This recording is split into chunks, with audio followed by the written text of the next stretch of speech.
बंदी छोड़ सतगुरु रामपाल जी परमेश्वर जी की जय हो।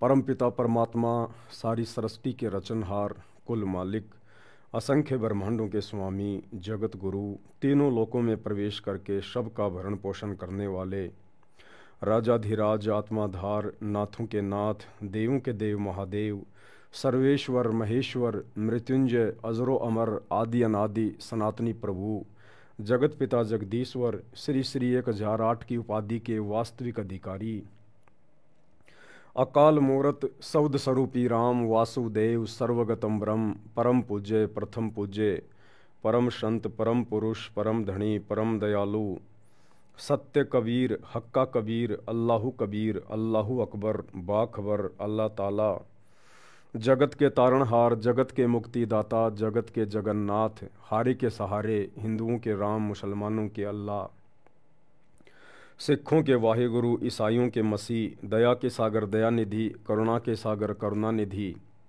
स्वयंभू परिभू, संकट मोचन, कष्ट हरण, मंगल करण, दुख भंजन, अविगत कबीर, निर्विकार निर्विषम परमात्मा, अलय अलेख सतगुरु, आदि अनादि सतगुरु, असली मर्यादा पुरुषोत्तम, असली राम, असली कृष्ण, असली घनश्याम, असली मुरारी, राजाओं के राजा, महाराजाओं के महाराजा, शहंशाहों के शहंशाह, सम्राटों के सम्राट, भगवानों के भगवान, अल्लाहों के अल्लाह, प्रभुओं के प्रभु, मसीहाओं के मसीह, सच्चे वाहिगुरु, बाबाओं के बाबा, पीरों के पीर, सेठों के सेठ, जगत सेठ, सावड़सा सेठ, सर्वगुण संपन्न, अनंत कोटि कलाओं के स्वामी, अनंत कोटि ब्रह्मांडों के नायक, योगियों में महायोगी, ध्यानियों में महाध्यानी, सिद्धों में परम सिद्ध, ज्ञानियों में तत्व ज्ञानी, ब्रह्म ज्ञानी, महाज्ञानी, परम ज्ञानी, सर्वश्रेष्ठ ज्ञानी, विज्ञानी, युवा कबीर, समर्थ कबीर, असमवात, अमित ओझा, सच्चे रहनुमा, करीम अल्लाह, सुभान अल्लाह, दुनिया के अंतिम पैगंबर, 8 सितंबर 1951 से गांव धनाना, जिला सोनीपत, हरियाणा, भारतवर्ष की पावन भूमि पे प्रकट रियल कल की भगवान श्री नारायण साकार हरि, श्री बाबा साहेब नूर अनंत परमात्मा, संत श्रोमणी सतगुरु रामपाल जी परमेश्वर जी के चरण कमल में साध संगति से जुड़े हुए देश विदेश से आप और हम सभी सत्सेवक भाई बहनों का अनंत कोटि दंडवत प्रणाम।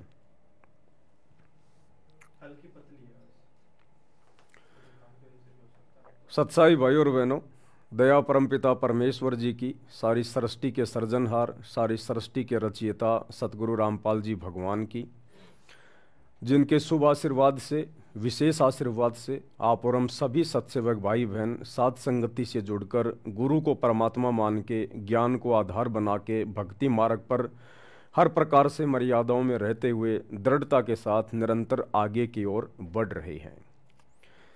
भाई और बहनों, थोड़ा सा आवाज़ को लेकर बता दीजिएगा। जो भाई बहन लाइव जुड़े हैं, दास की आवाज़ को लेकर अगर आवाज़ में कोई प्रॉब्लम हो, कोई दिक्कत हो तो आप जी एक बार बता दीजिएगा। अगर सही आ रही है तो ठीक है, एक बार कोई भी भाई बहन कमेंट्स कर दो एक बार बस।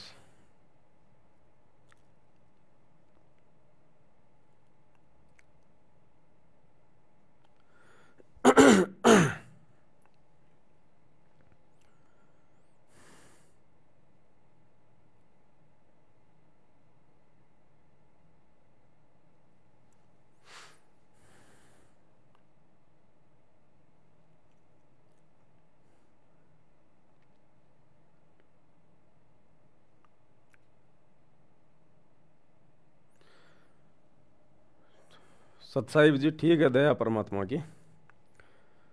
वैसे सही है सब कुछ, लेकिन मैं हल्की सी पतली है वो। सतसाई भाई और बहनों, बंदी छोड़ सतगुरु रामपाल जी भगवान की जय हो। भाई और बहनों, आप और हम वर्तमान में जिस दौर से गुजर रहे हैं, ये कोई सामान्य दौर नहीं है। दुनिया की नज़रों में उनकी दैनिक जो क्रिया होती है बस वही है, उसके अलावा उन्हें आगे पीछे का कुछ नहीं पता है।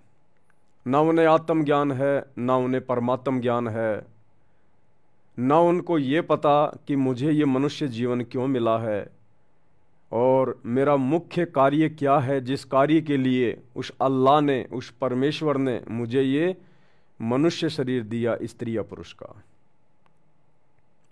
लेकिन आप और हम चंद आत्माओं के ऊपर, जितनी भी आत्माएं वर्तमान में सतगुरु रामपाल जी परमेश्वर जी से जुड़ी हुई हैं, उनके शिष्य हैं, उनकी शिष्या हैं, आप और हमारा ये सौभाग्य है।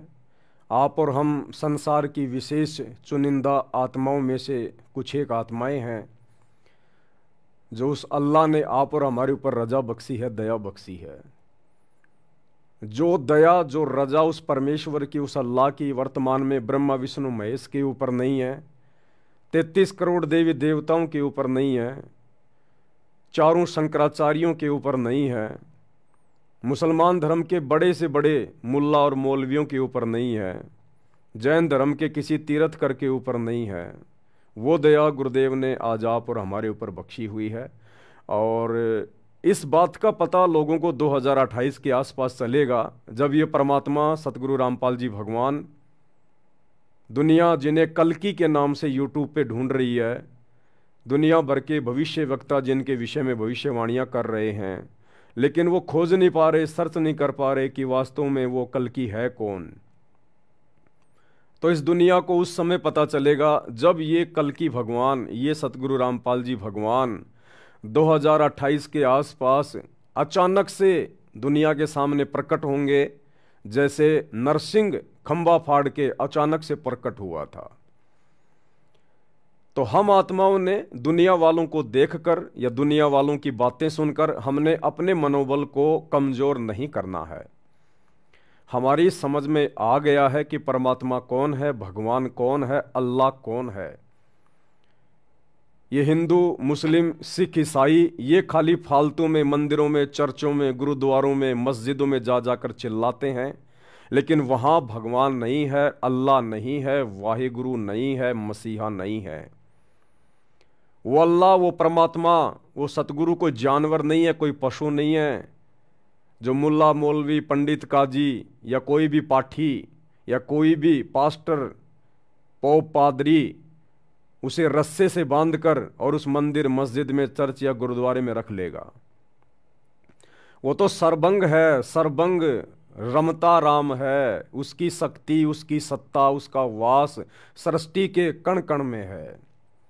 तो आज आप और हमें पता चल चुका है उस परमेश्वर की दया से, उसकी रजा से, क्योंकि वो खोजने से नहीं मिलता, उसकी पहचान कोई इंसान नहीं कर सकता। आना भाई, देखना एक बार ये।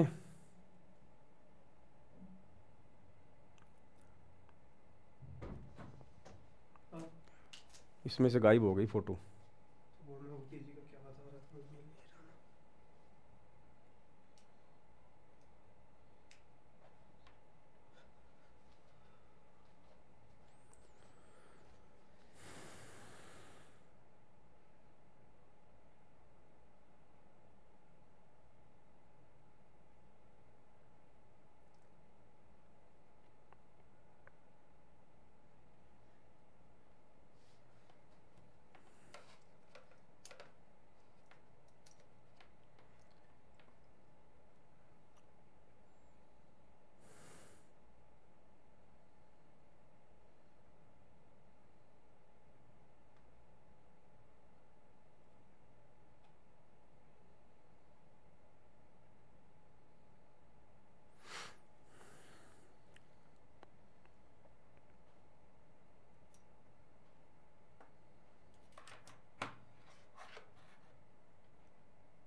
किसको दबा दो? उसको अभी एक बार क्लिक कर दो, मैं आऊंगा नहीं तो फिर उसमें दिखेगा।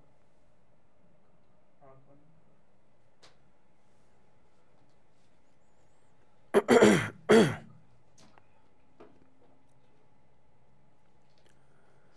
वो परमात्मा, वो अल्लाह जिसके ऊपर रजा करता है, दया करता है, जिस पर वो प्रसन्न होता है, उन्हीं आत्माओं को अपनी पहचान करवाता है। अन्यथा उस परमात्मा को कोई पहचान नहीं सकता, कोई जान नहीं सकता। तो वर्तमान में आप और हम चंद आत्माओं के ऊपर ये रजा हुई है, मेहर हुई है। वैसे सतगुरु रामपाल जी परमेश्वर जी के लाखों की संख्या में, करोड़ों की संख्या में फॉलोवर हैं, लेकिन उन लाखों करोड़ों में से भी केवल चंद सत्सेवक भाई बहनों के ऊपर ये रजा हुई है, दया हुई है।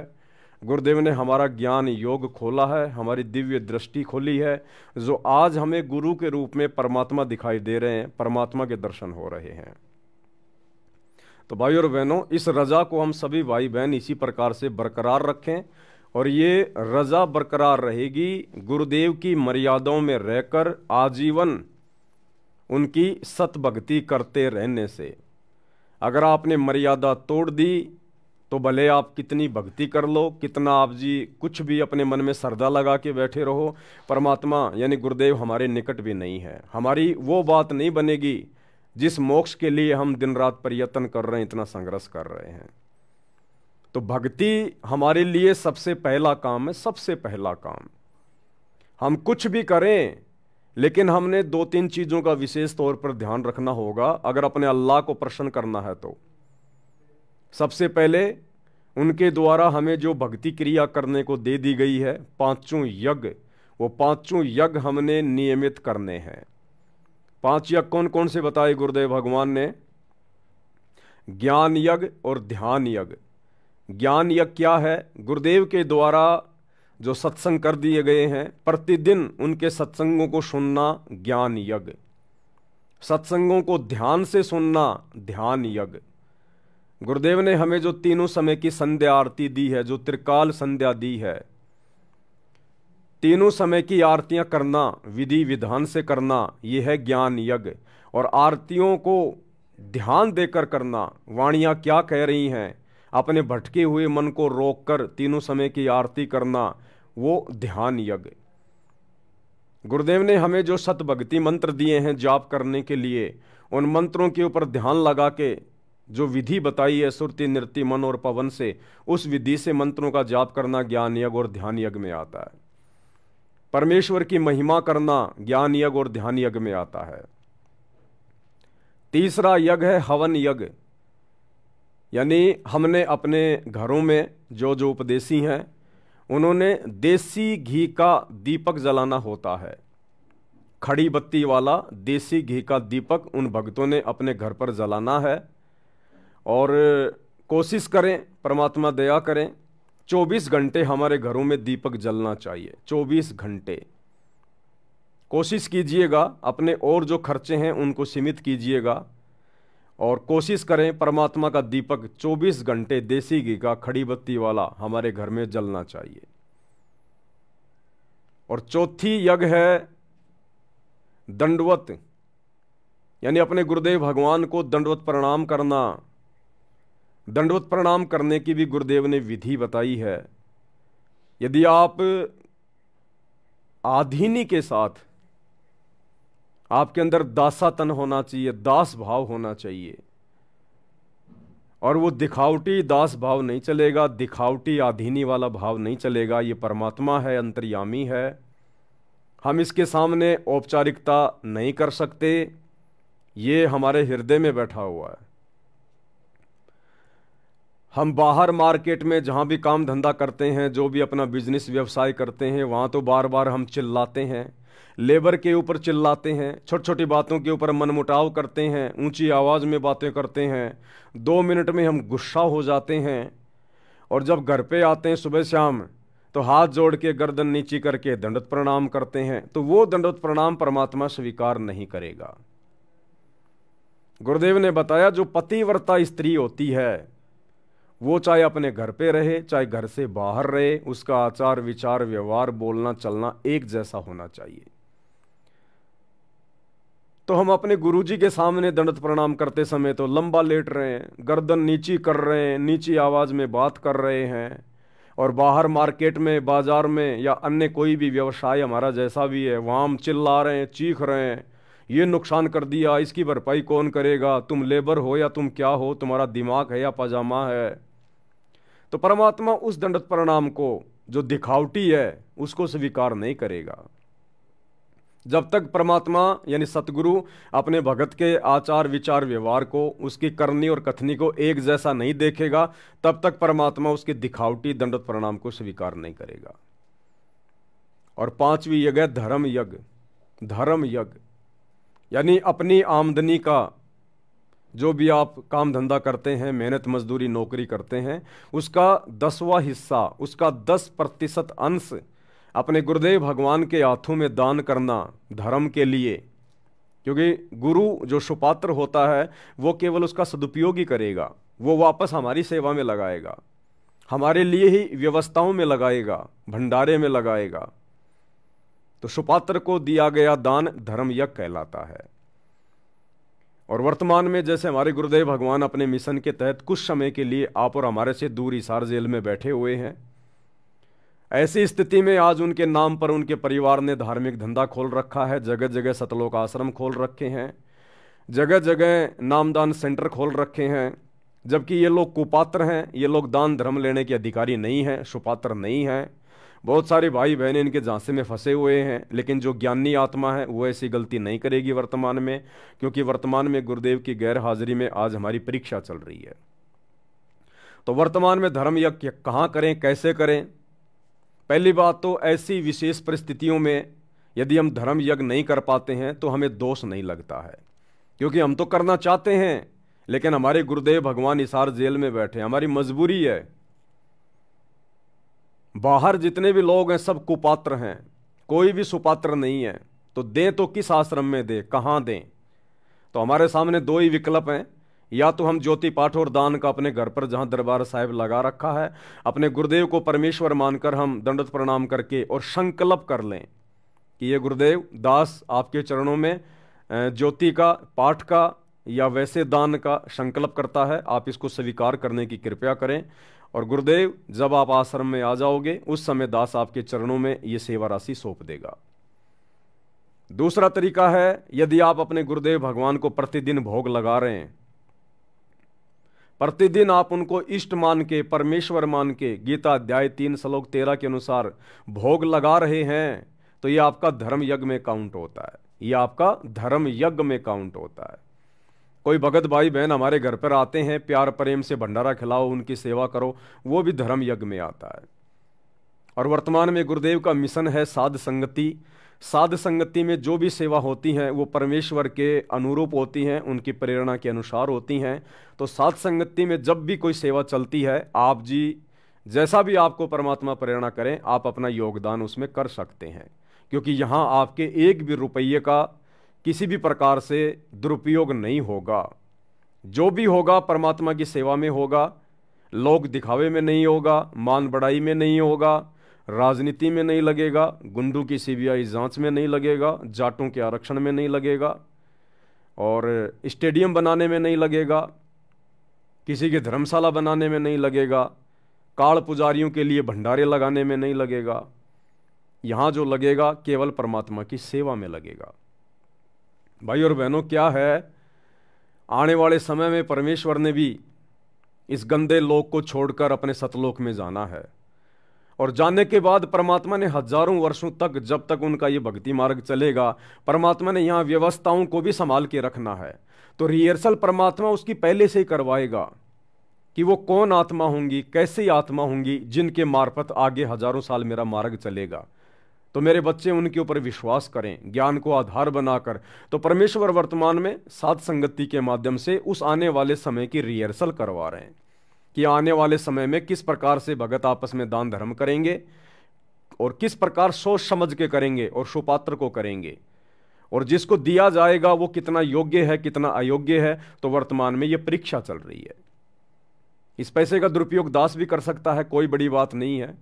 जो भी भाई बहन दास के पास सेवा भेजते हैं, अब उनको तो नहीं पता कि दास वो पैसा कहाँ कहाँ खर्च करेगा, क्या क्या करेगा। वो आत्माएं अपने गुरुदेव को आधार मानकर और विश्वास करके, जो उन्होंने देखा है सुना है साथ संगति में, वो विश्वास करके सेवा भेजती है दास के पास में। अब दास यदि निकम्मापन कर दे गुरुदेव के बेटा बेटी भाई बंधु रिश्तेदारों की तरह, इन आश्रम वालों की तरह, तो मेरे एक के कारण कितनी हजारों आत्माएं परमात्मा की दोषी हो जाएंगी। इसलिए भाई और बहनों, दास ये गलती नहीं कर सकता, और जब तक इस दास की श्वासें शरीर में हैं तब तक नहीं करेगा। क्योंकि मुझे परमात्मा ने धर्म कर्म के बारे में, लाभ हानि के बारे में, उचित अनुचित के बारे में, भक्ति मार्ग पे क्या उचित है क्या अनुचित है, सब कुछ समझा दिया है। तो दास ये गलती नहीं कर सकता। और जिस आत्मा को अपने आत्म कल्याण की चिंता हो जाएगी, जिस आत्मा को सतगुरु का ये भक्ति मार्ग अच्छे से समझ में आ जाएगा, वो आत्मा तो फिर वैसे भी गलती नहीं करेगी। वो चाहे कितने भगत हो, कैसा ही भगत हो, कोई भी भगत हो, जिसको एक बार इस काललोक के दुखों के विषय में पता चल गया, जानकारी हो गई, और सतगुरु कितनी अनमोल वस्तु है, कितनी बेशकीमती वस्तु है, ये अल्लाहु अकबर अल्लाहु कबीर युगों बाद में धरती पे उतरा है, जिसको इस बात की जानकारी हो गई, वो आत्मा फिर गलती नहीं कर सकती। वो चाहे पवन दास हो या चाहे मेरे जैसे लाखों करोड़ों भाई बहन हो। तो आने वाले समय में किस प्रकार से परमेश्वर की व्यवस्थाएं चलेंगी, आज हिसार जेल में बैठ के परमात्मा उन सब की रिहर्सल देख रहा है। तो ये पांचों यज्ञ हमने नियमित रूप से करनी है। उसके बाद गुरुदेव भगवान के जो नियम हैं, जो मर्यादाएं हैं, हमने उनका प्रत्येक का अनुसरण करना है, फॉलो करना है। एक भी मर्यादा ना टूट जाए गुरुदेव भगवान की। हमारी छोटी सी किसी भी कमजोरी के कारण हमारे गुरुदेव को जरा सा भी कष्ट ना पहुंचे, हमने इस बात का भी पल पल ध्यान रखना है। तो भाई और बहनों, ये जो विशेष दया, विशेष मेहर इस पूरे विश्व में, पूरी कायनात में, पूरी सृष्टि में, जो वर्तमान में उस कल की भगवान ने, अल्लाहु कबीर ने, भगवानों के भगवान ने, सतगुरु रामपाल जी परमात्मा ने जो बख्शी हुई है, केवल हम चंद सत्सेवक भाई बहनों के ऊपर बख्शी हुई है।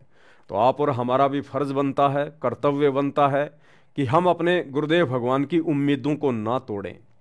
अगर गुरुदेव ने हमारे ऊपर विश्वास किया है इस पूरी सृष्टि में, तो हम उनके विश्वास के ऊपर खरे उतरें। तो इसी कड़ी में आगे कुछ बातें हैं जो आप भाई बहनों के साथ में शेयर करनी है। परमात्मा ने कुछ संदेशे दिए हैं, दास ने ज्ञान आधार से उन संदेशों के ऊपर विचार किया, तो मुझे लगा कि वास्तव में ये संदेशा परमेश्वर की तरफ से है और ये सभी भाई बहनों तक पहुंचना चाहिए। वैसे तो दास जूली बहन के माध्यम से जो ऑडियो मेरे पास आती हैं मैं आप लोगों को भेजता रहता हूं, लेकिन कुछ एक ऑडियो होती हैं जिनको मैं साइड में रख लेता हूं, आप भाई बहनों को नहीं भेजता, क्योंकि उन ऑडियो को यदि डायरेक्ट भेजा जाएगा तो आप समझ नहीं पाओगे, और उनमें एक संदेश छुपा होता है। तो फिर वो संदेश आपको समझाने के लिए दास फिर लाइव आता है। तो भाई और बहनों, वर्तमान में दंडोत प्रणाम को लेकर गुरुदेव भगवान ने कुछ आदेश दिए हैं परमात्मा ने, और ये बिल्कुल सत्य बात है। अब हमने प्रत्येक क्रिया को करते समय अपने गुरुदेव को परमात्मा मानकर, परमात्मा समझकर करनी होगी। दंडवत तो सभी भाई बहन करते हैं, आश्रमों से जुड़े भाई बहन भी दंडवत प्रणाम कर रहे हैं, सत्सेवक भाई बहन भी दंडवत प्रणाम कर रहे हैं। सत्सेवक भाई बहन जो दंडवत प्रणाम करते हैं वो विधि विधान अनुसार करते हैं, लेकिन इसके बावजूद हमें और बहुत सारी बातें उसमें ऐड करनी है जो हमारे भाव को बढ़ाएंगी, हमारी श्रद्धा को बढ़ाएंगी। क्योंकि दंडोत प्रणाम शांति से किया जाता है। दंडोत प्रणाम कोई चलते फिरते करने की चीज नहीं है। हम जिनको दंडोत प्रणाम कर रहे हैं वो कोई आम वस्तु नहीं है, कोई सामान्य संत या व्यक्ति नहीं है, कोई तीन लोक का भगवान नहीं है। तो दंडोत प्रणाम करते समय हमने कितनी स्थिरता, कितना धैर्य, कितना ठहराव, कितनी शांति अपने अंदर लेकर आनी पड़ेगी। दरबार में गए, दंडवत प्रणाम किया, दिमाग में क्या चल रहा है फटाफट अब बस किया दंडवत प्रणाम, उठ गए और चले गए। अब ये नहीं चलेगा। हमें परमात्मा पीएचडी की पढ़ाई करवा रहे हैं, पीएचडी की पढ़ाई सत्सेवकों को। अब हमने हर चीज में ठहराव लाना पड़ेगा। हम सत्सेवकों के जीवन में जल्दबाजी बिल्कुल भी नहीं होनी चाहिए, क्योंकि जो भगत होता है, भक्ति से परिचित होता है, सतगुरु से परिचित होता है, वो ऐसा कोई काम करेगा ही नहीं जो काम जल्दबाजी का हो या भगत को टेंशन में डाल दे, जल्दबाजी में डाल दे। तो फिर हमने कोई भी भक्ति क्रिया करते समय, वो चाहे तीनों समय की आरती करना हो, चाहे गुरुदेव के सत्संग सुनने हो, चाहे गुरुदेव को दंडवत प्रणाम करना हो, हमने जल्दबाजी बिल्कुल भी नहीं करनी है। हमने इसको त्यागना है, चाहे हमारा कितना ही अर्जेंट काम क्यों ना पड़ा हो, चाहे करोड़ों रुपये का काम क्यों ना बिगड़ना हो, लेकिन ये अरबों खरबों का कार्य जो भक्ति है, इसको हमने प्रथम महत्व देना है। तभी हमारे गुरुदेव भगवान रीझेंगे, हमसे प्रसन्न होंगे, खुश होंगे। तो शुरुआत करता हूं जूली बहन के द्वारा भेजी गई एक ऑडियो से। इस ऑडियो के माध्यम से परमात्मा ने क्या संदेशा दिया है, पहले हम पूरी ऑडियो सुनेंगे। ये 8 मिनट 20 सेकंड की ऑडियो है। उसके बाद परमात्मा दया करेंगे, जहां जहां आवश्यकता होगी दास सभी भगत भाई बहनों को बताएगा कि परमेश्वर की ओर से क्या आदेश है। और देखो, आप सभी भाई बहन जो भी हैं साथ संगति से जुड़े हुए हैं, वैसे तो आप लोग सभी ज्ञानी हो, विद्वान हो, परमात्मा ने सबको हंस बना दिया है। आपने ना ही तो आंख बंद करके मुझ पवनदास की किसी बात पे यकीन करना है, ना ही जूली बहन की ऑडियो पे या किसी अन्य भगत के द्वारा निकट भविष्य में जो संदेशा दिया जाए, हमने आंख बंद करके किसी भी बात पे यकीन नहीं करना, विश्वास नहीं करना, वरना हम मार खा जाएंगे। हमने साथ साथ इन बातों का ध्यान रखना है। परमात्मा ने चाहे किसी को भी निमित्त बनाया हो, लेकिन वो निमित्त करता एक जीव है, 2 कोटि का प्राणी है। वो हमारा सतगुरु नहीं है, वो भगवान नहीं है। क्या पता परमात्मा उस निमित्त कर्ता से जानबूझ के गलती करवा दे, आम संगत की परीक्षा लेने के लिए, कि बाकी लोग जो उसको सुनते हैं, उसको देखते हैं, वो लोग ज्ञान आधार से विचार करते हैं या मेरे निमित्त कर्ता की प्रत्येक बात पर आंख बंद करके भेड़ चाल में चलते हुए विश्वास कर रहे हैं। तो क्या पता परमात्मा ही दास से गलती करवा के, कुछ गलत शब्दों का प्रयोग करवा के या ज्ञान विरुद्ध संदेशा दिलवा के आप भाई बहनों की परीक्षा ले रहे हो। और आप जी बस पवन भाई ने बोल दिया, पवन भाई ने बोल दिया, और विचार अगर नहीं किया तो आप जी परमात्मा की परीक्षा में फेल हो जाओगे। क्योंकि दास का शुरू से ये मकसद रहा है, और इसीलिए दास को परमात्मा ने हमेशा से सहारा दिया है। क्योंकि मेरे मन में कोई छल कपट नहीं है, कोई राग द्वेष ईर्ष्या नहीं है, मेरे मन में कोई लोभ लालच या कोई स्वार्थ नहीं है। मैं संगत को ठगूं, संगत से पैसा हड़पूं, उस पैसे से मैं कोई बिजनेस खोलूं, मेरी ऐसी कोई भावना शुरू से ही इस भक्ति मार्ग पर नहीं रही है। इसलिए परमात्मा ने इस कुत्ते को निमित्त बनाया है। और अब इतना ज्ञान दे दिया भगवान ने, अपनी बिल्कुल पहचान करवा दी। अब भी यदि कोई व्यक्ति अगर इस परमात्मा से धोखा करने की सोचेगा तो उससे बड़ा गधा फिर संसार में कोई दूसरा नहीं है। तो परमेश्वर ने क्या कुछ संदेशा भिजवाया है, इसीलिए पहले दास आपको सुनाता है। दास डायरेक्ट कोई आदेश आप लोगों के ऊपर नहीं थोपता है, ना मैं कोई आदेश देने का अधिकारी हूं। जो संदेशे आते हैं मैं तो आप सभी भाई बहनों के सामने रख देता हूं। आपको लगे कि ये बातें अपनाने से भक्ति में हमें कुछ फायदा ही है, नुकसान नहीं है, तो आप उनको अपना सकते हैं। आपको लगता है कि ये जो बातें बताई जा रही हैं ये गुरुदेव के ज्ञान के विरुद्ध हैं, तो आप जी बाध्य नहीं है, आप उन बातों को ना मानिएगा। बंदी छोड़ सतगुरु रामपाल जी भगवान जी की जय हो। जय हो बंदी छोड़ की लौट पानी और की।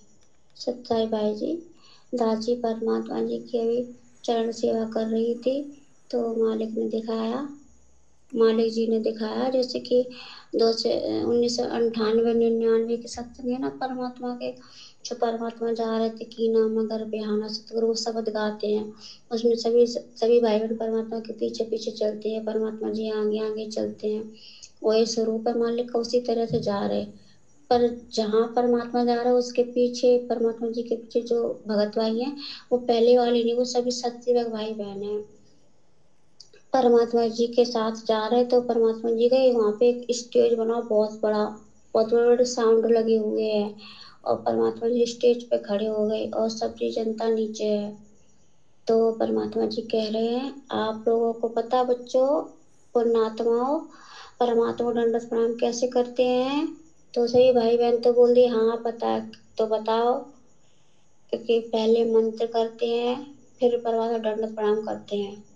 तो परमात्मा जी कह रहे हैं, पहले परमात्मा को बैठ के परमात्मा को दंडवत प्रणाम किया जाता है, फिर जिसके पास प्रथम नाम सत्यनाम है उसका जाप करो, और जो भगत आत्मा संकल्प इच्छा से जुड़ी है वो परमात्मा जी का समर्थ साहेब रत्न उजागर की वाणी बोलकर वो परमात्मा जी को दंडवत प्रणाम करेंगे।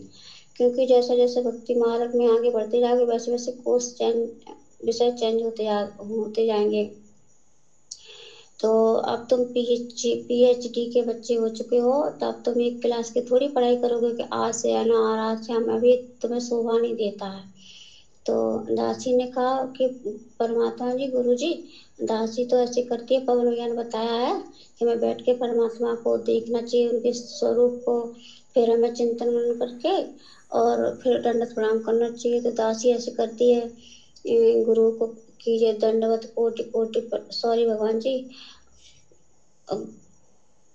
कर जोर विनती करूं धरूं चरण पसी, सतगुरु रामपाल जी भगवान जिन दियो नाम बख्शिश। ऐसे करके ऐसे एक शब्द बोल के मालिक फिर आपको दंडवत प्रणाम दासी करती है। तो परमात्मा जी कह रहे थे, ये शब्द को भी बोलना है और समय साहिब रत्न उजागर की वाणी को भी बोलना है। और पवन भैया जी, आप जी भी स्टेज पे हो परमात्मा के साथ। परमात्मा कह रहे, अब तुमने जैसे जैसे मैंने तुझे बताया था तुमने इनको समझा दिया ना। तो परमात्मा गुरु जी से, पवन भैया जी आप जी कह रहे हो हाँ मालिक, आप जैसे बताया था सभी भाई बहन वैसे दंडवत प्रणाम करते हैं। अच्छा, बहुत ठीक है। और फिर परमात्मा कह रहे, जैसे कि सर पढ़ाते ना स्कूल में तो सब एक साथ एक सुर में बोलते हैं सब बच्चे, इसी तरह परमात्मा बोल रहे हैं। तो आज से बच्चों को कैसे दंडवत प्रणाम करोगे?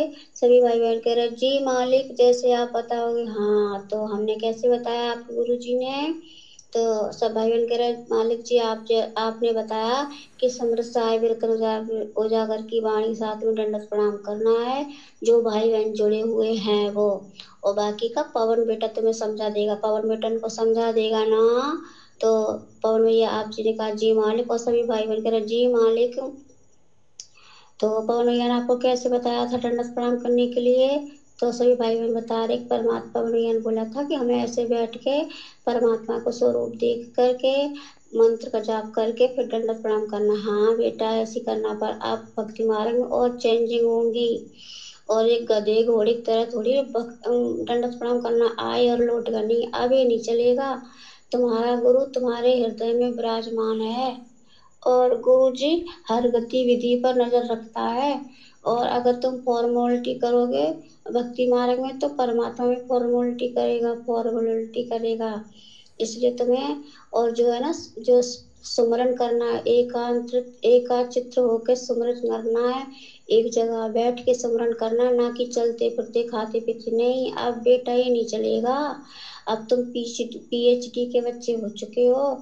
तो सब लोग कह रहे जी मालिक जी, ऐसे करके एक सुर में सभी लोग बोल रहे, परमात्मा कह रहा हाँ। अब तुम्हें कुछ याद आया? तो सब लोग कह रहे जी परमात्मा जी हाँ, आगे चल के और पवन बेटा तुम्हें और अच्छे से समझा देगा ना बेटा?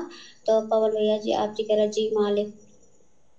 इसी तरह से परमात्मा समझा रहे हैं कि हमें जब सुमरन करना है तो एकांत जगह पे बैठ के परमात्मा के चिंतन मन में ध्यान लगाना, ना कि घर के कामों में भी ये करना वो करना नहीं। अगर तुम ऐसा करोगे तो वो बंदी छोड़ है, तुम उसके साथ चालाकी करोगे तो बंदी छोड़ भी तुम्हें चालाकी करेगा, छोड़ेगा नहीं। और अब बेटा तुम लास्ट की 2 सीढ़ी तुम्हारी रह गई है सतलोक चढ़ने के लिए, और बाकी की सीढ़ी तुम चढ़ चुके। अगर तुम ये 2 सीढ़ी छोड़ दोगे ना चढ़ने के लिए, तो आप यहाँ से गिरोगे, आपको पता है, आपका सर में लगेगी, हाथ पैर टूटेंगे, पता नहीं ढुलकते ढुलकते कहाँ गिरोगे जाके, फिर पता नहीं कितने दिन में तुम उठ पाओगे। तो इससे अच्छा है कि सही सलामत ऊपर की लास्ट जो 2 सीढ़ी रहेगी इन्हें भी चढ़ जाना है। चढ़ना है कि नहीं? सही भाई बहन कह रहे जी मालिक।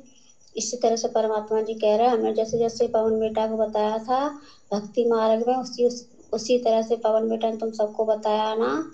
तो सभी भाई बहन कह रहे जी मालिक, हाँ आप तुम बहुत होशियार होते जा रहे हो, और फॉर्मेलिटी बिल्कुल भी नहीं चलेगी भक्ति मार्ग में। अब सब नियम कायदे जैसे जैसे भगत आगे बढ़ेंगे उनके चेंज होते जाएंगे।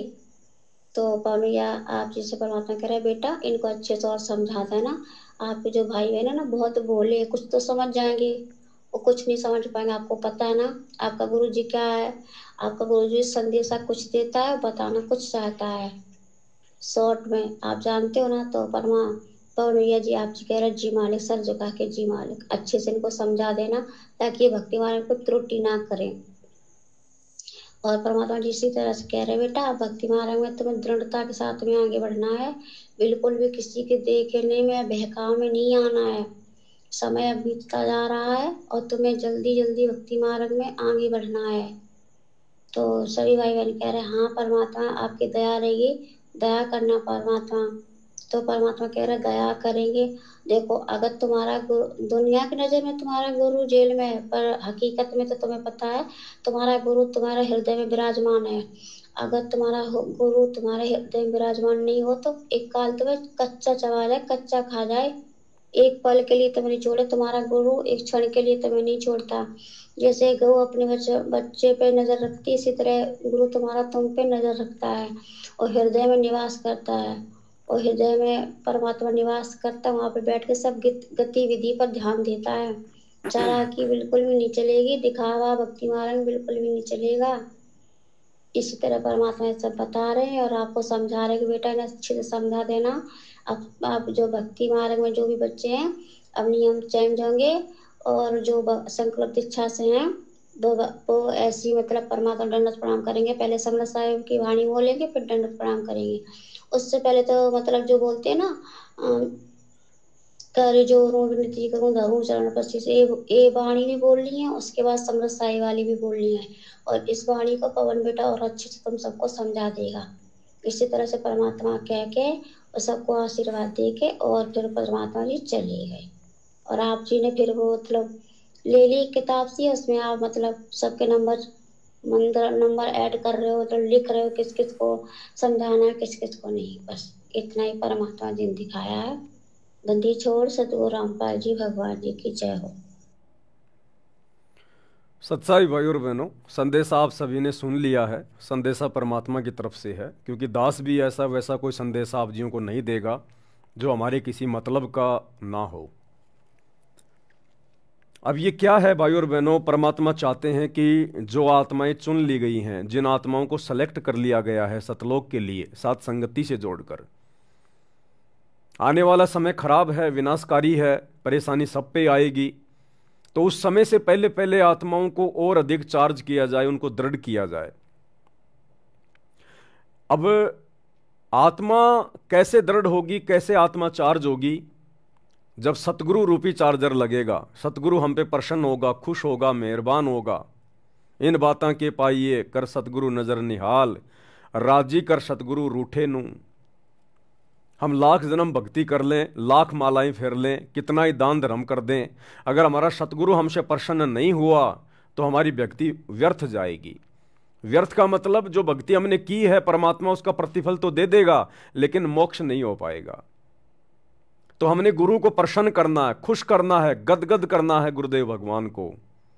नुक्ते ऊपर रीजे गारे करोड़ कर्म जल जाएं तुम्हारे। हमने अब नुक्ते पैदा करने पड़ेंगे, नुक्ते।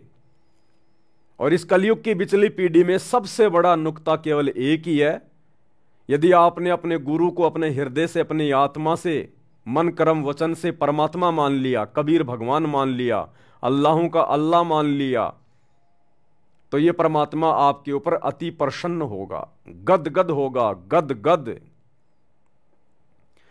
तो बात करते हैं आज के इस संदेश की जो परमात्मा ने जूली बहन के माध्यम से भिजवाया है।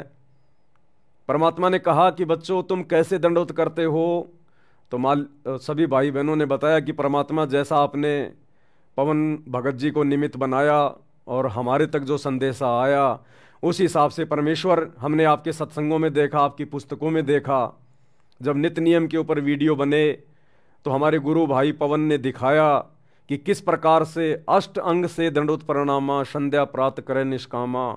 दंडवत प्रणाम कैसे किया जाता है, कैसे और कौन कौन से मंत्रों का जाप किया जाता है, किस विधि से किया जाता है।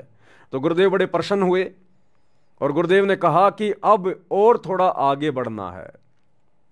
संकल्प वालों के लिए परमात्मा ने बताया कि संकल्प वाले जब भी अपने गुरुदेव को दंडवत प्रणाम करें तो संकल्प वालों को नाम दीक्षा तो है नहीं, तो मंत्र तो उनके पास कोई है नहीं, तो गुरुदेव ने आदेश दिया है कि संकल्प वाले समर्थ साहिब रत्न उजागर सत्य पुरुष मेरे सुख के सागर, ये जो वाणी है परमात्मा की, ये जो 8 वाणियां हैं, ये गुरुदेव की विशेष महिमात्मक वाणियां हैं। जब हमने कबीर सागर के सरलार्थ के ऊपर वीडियो बनवाए, जब दास ने वीडियो बनाए, तो उस समय भाई और बहनों पेज नंबर 480 या 82, दास को एग्जैक्ट ध्यान नहीं है, तो उसमें जिक्र आया था कि ये जो वाणियां हैं समर्थ साहिब रत्न उजागर, ये जो 8 वाणियां हैं जो संध्या आरती में भी आती हैं, ये भगवान की महिमा की विशेष वाणियां हैं। इन वाणियों को गाने से, श्रद्धा के साथ में गाने से, इनका भी एक फॉर्मूला है। वैसे आप हर किसी के सामने गाओगे ये वाणियां काम नहीं करेंगी। जो इन वाणियों के लिए अधिकारी है उसके सामने यदि आप उसको टारगेट करके इन वाणियों को गाओगे तो ये वाणियां अपना काम करेंगी, वैसे काम नहीं करेंगी ये वाणियां। अब आप डीजल की गाड़ी में पेट्रोल डालोगे, भले पेट्रोल डीजल से महंगा है, लेकिन वो गाड़ी नहीं चलेगी, वो गाड़ी उल्टा खराब हो जाएगी। गाड़ी भी पेट्रोल की होनी चाहिए और फिर उसमें पेट्रोल ही डलना चाहिए। तो हम जिसके लिए ये महिमातक वाणियां गा रहे हैं वो भगवान कौन है, वो अल्लाह कौन है, वो परमात्मा कौन है, हमारा टारगेट ये होना चाहिए। अब आप जी दंडवत प्रणाम तो कर रहे हो अपने गुरु जी को, सतगुरु रामपाल जी को, और सामने दरबार में फोटो लगी है दाढ़ी मूछ वाले नकली कबीर की, फर्जी कबीर की, मुर्दा कबीर की, तो वो आपका दंडवत प्रणाम आपके गुरुजी को स्वीकार्य नहीं होगा। क्यों? भले सामने आपके गुरुजी की फोटो भी है, लेकिन आपका टारगेट परमात्मा को लेकर कौन है? वो दाढ़ी मूछ वाली कबीर वाली फोटो। तो वो दंडवत प्रणाम आपके गुरुजी को स्वीकार्य नहीं होगा, बिल्कुल भी नहीं होगा। भाई और बहनों, ये छोटी मोटी बातें नहीं है, दास कोई अपनी तरफ से बनावटी नहीं कह रहा ये, और ना मुझे कोई शौक है, ना मुझे कोई शौक है आप भाई बहनों को बनावटी बातें कोई सुनाने का। सारी बातें गुरुदेव ने अपने सत्संगों में कह रखी हैं। 2014 बरवाला कांड से पहले परमात्मा ने हर प्रकार से हमारी शंकाओं का समाधान किया हुआ है, लेकिन उस समय हमारी बुद्धि ऑफ थी, हम गुरुजी को परमात्मा वाली दृष्टि से नहीं देख रहे थे, इसलिए हम उन वाणियों को समझ नहीं रहे थे, उन सत्संगों को हम समझ नहीं पाए। आज जब हमने गुरु को परमात्मा मान लिया और जिन जिन आत्माओं के सिर पे गुरुजी ने आशीर्वाद भरा हाथ रख दिया, आज उन आत्माओं को तमाम वाणियां बिल्कुल बखूबी समझ में आ रही हैं। तो जिसको दंडवत प्रणाम किया जाए हमने उसको परमात्मा मानना पड़ेगा। हम दंडवत प्रणाम कर रहे हैं अपने गुरुजी को और परमात्मा मान रहे हैं दाढ़ी मूछ वाले मुर्दा कबीर को, तो वो दंडवत प्रणाम हमारे गुरुजी को स्वीकार नहीं होगा, चाहे कितने दंडवत प्रणाम कर लो। एक छोटा सा सत्संग गुरुदेव भगवान के मुख कमल से बिल्कुल क्लियर हो जाएगा, बिल्कुल क्लियर। ध्यान से सुन लीजिएगा आप एक बार। साहब कहते हैं राम वियोगी ना जीवे और जीवत बौड़ा हो। राम से बिछड़ भगवान के सुख न देखने के बाद आदमी या तो जीवे नहीं, जीवेगा तो पागल हो जाएगा। तो वो दशा उस महापुरुष की हुई। तो दादू साहब जी बड़े होते गए, जो जो तब उन्होंने उस अमृतवाणी बोली, वह उनके चेलों ने लिखी गरीब दादू साहब जी के ने, और दादू जी के ग्रंथ में ये विद्यमान है वाणी। अब दादू जी क्या बताते हैं, थोड़ी सी महिमा परमात्मा की दादू जी के शब्दों से सुनाते हैं। ध्यान से। परमात्मा की, परमात्मा शब्द कहने से पाप कटने लग जाते हैं जीव के, लेकिन जो परमात्मा है उसको उद्देश्य बनाकर उसको परमात्मा कहा जाए, लेकिन जो परमात्मा है उसको उद्देश्य बनाकर उसको परमात्मा कहा जाए, लेकिन जो परमात्मा है उसको उद्देश्य बनाकर उसको परमात्मा कहा जाए। अब जैसे हम क्या कह रहे हैं गुरुजी? गुरुदेव भगवान कह रहे कि परमात्मा शब्द कहने मात्र से जीव के पाप कटने शुरू हो जाते हैं, परमात्मा कहने मात्र से। लेकिन वो पाप कटेंगे किसको? वो पाप कटेंगे कैसे? कटेंगे वो किसके पाप है? आप सामने कोई पत्थर की मूर्ति रख के परमात्मा परमात्मा करोगे, मुंह से बोलोगे, पाप नहीं कटेंगे। आप जो अपने मुख से परमात्मा शब्द कह रहे हो, भगवान शब्द कह रहे हो, ये कबीर शब्द कह रहे हो, तो सामने वो कबीर होना चाहिए। आप प्रार्थना कर रहे हो अपने गुरुजी से, सतगुरु रामपाल जी से, हे गुरुजी मेरे ऊपर दुख आ गया, हे गुरुजी मेरी दया करो, हे परमात्मा दया करो। आप प्रार्थना कर रहे हो गुरुजी से, लेकिन आपके दिलो दिमाग में परमात्मा की छवि है, वो दाढ़ी मूछ वाले कबीर की, नकली फोटो, दाढ़ी मूछ वाला नकली कबीर। तो असल में आपके पाप कर्म नहीं कटेंगे। थोड़ी बहुत को राहत मिल जाएगी आपके पिछले संस्कार की, वो अलग बात है, लेकिन मोक्ष के लिए आपके पाप कर्म नहीं कटेंगे। तो गुरुदेव कह रहे हैं कि परमात्मा शब्द कहने मात्र से आपके पाप कर्म जो है वो कटने शुरू हो जाएंगे, लेकिन सामने उसको टारगेट करके परमात्मा कहा जाए जिसको आप जी समझ रहे हैं। आप जो परमात्मा शब्द जिसके लिए प्रयोग जो कर रहे हैं ना, वो वास्तव में परमात्मा होना चाहिए। वैसे परमात्मा कहने से बात नहीं बनेगी। गुरुजी से कितनी प्रार्थना कर लो, कितनी मिन्नतें कर लो, बंदी छोड़, हे बंदी छोड़ गुरुजी, मेरे गुरुजी बंदी छोड़, मेरे गुरुजी कबीर भगवान।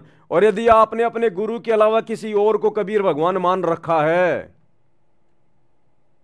तो भले आप अपने गुरुजी को कितना ही बंदी छोड़ कह लो, कितना ही कबीर जी कह लो, कितनी महिमा कर लो, आपका वो टारगेट पूरा नहीं होगा, आपके पाप कर्म नहीं कटेंगे, मोक्ष वाली बात नहीं बनेगी। क्या कह रहे हैं गुरुदेव, एक बार फिर से थोड़ा ध्यान से सुन लीजिएगा। तो साहिब जी के न और दादू जी के ग्रंथ में ये विद्यमान है वाणी। अब दादू जी क्या बताते हैं, थोड़ी सी महिमा परमात्मा की दादू जी के शब्दों से सुनाते हैं। परमात्मा की परमात्मा शब्द कहने से पाप कटने लग जाते हैं जीव के, लेकिन जो परमात्मा है उसको उद्देश्य बनाकर उसको परमात्मा कहा जाए, लेकिन जो परमात्मा है उसको उद्देश्य बनाकर उसको परमात्मा कहा जाए, लेकिन जो परमात्मा है उसको उद्देश्य बनाकर उसको परमात्मा कहा, लेकिन जो परमात्मा है उसको उद्देश्य बनाकर, टारगेट बनाकर उसको परमात्मा कहा जाए, तब हमारे पाप कर्म कटेंगे।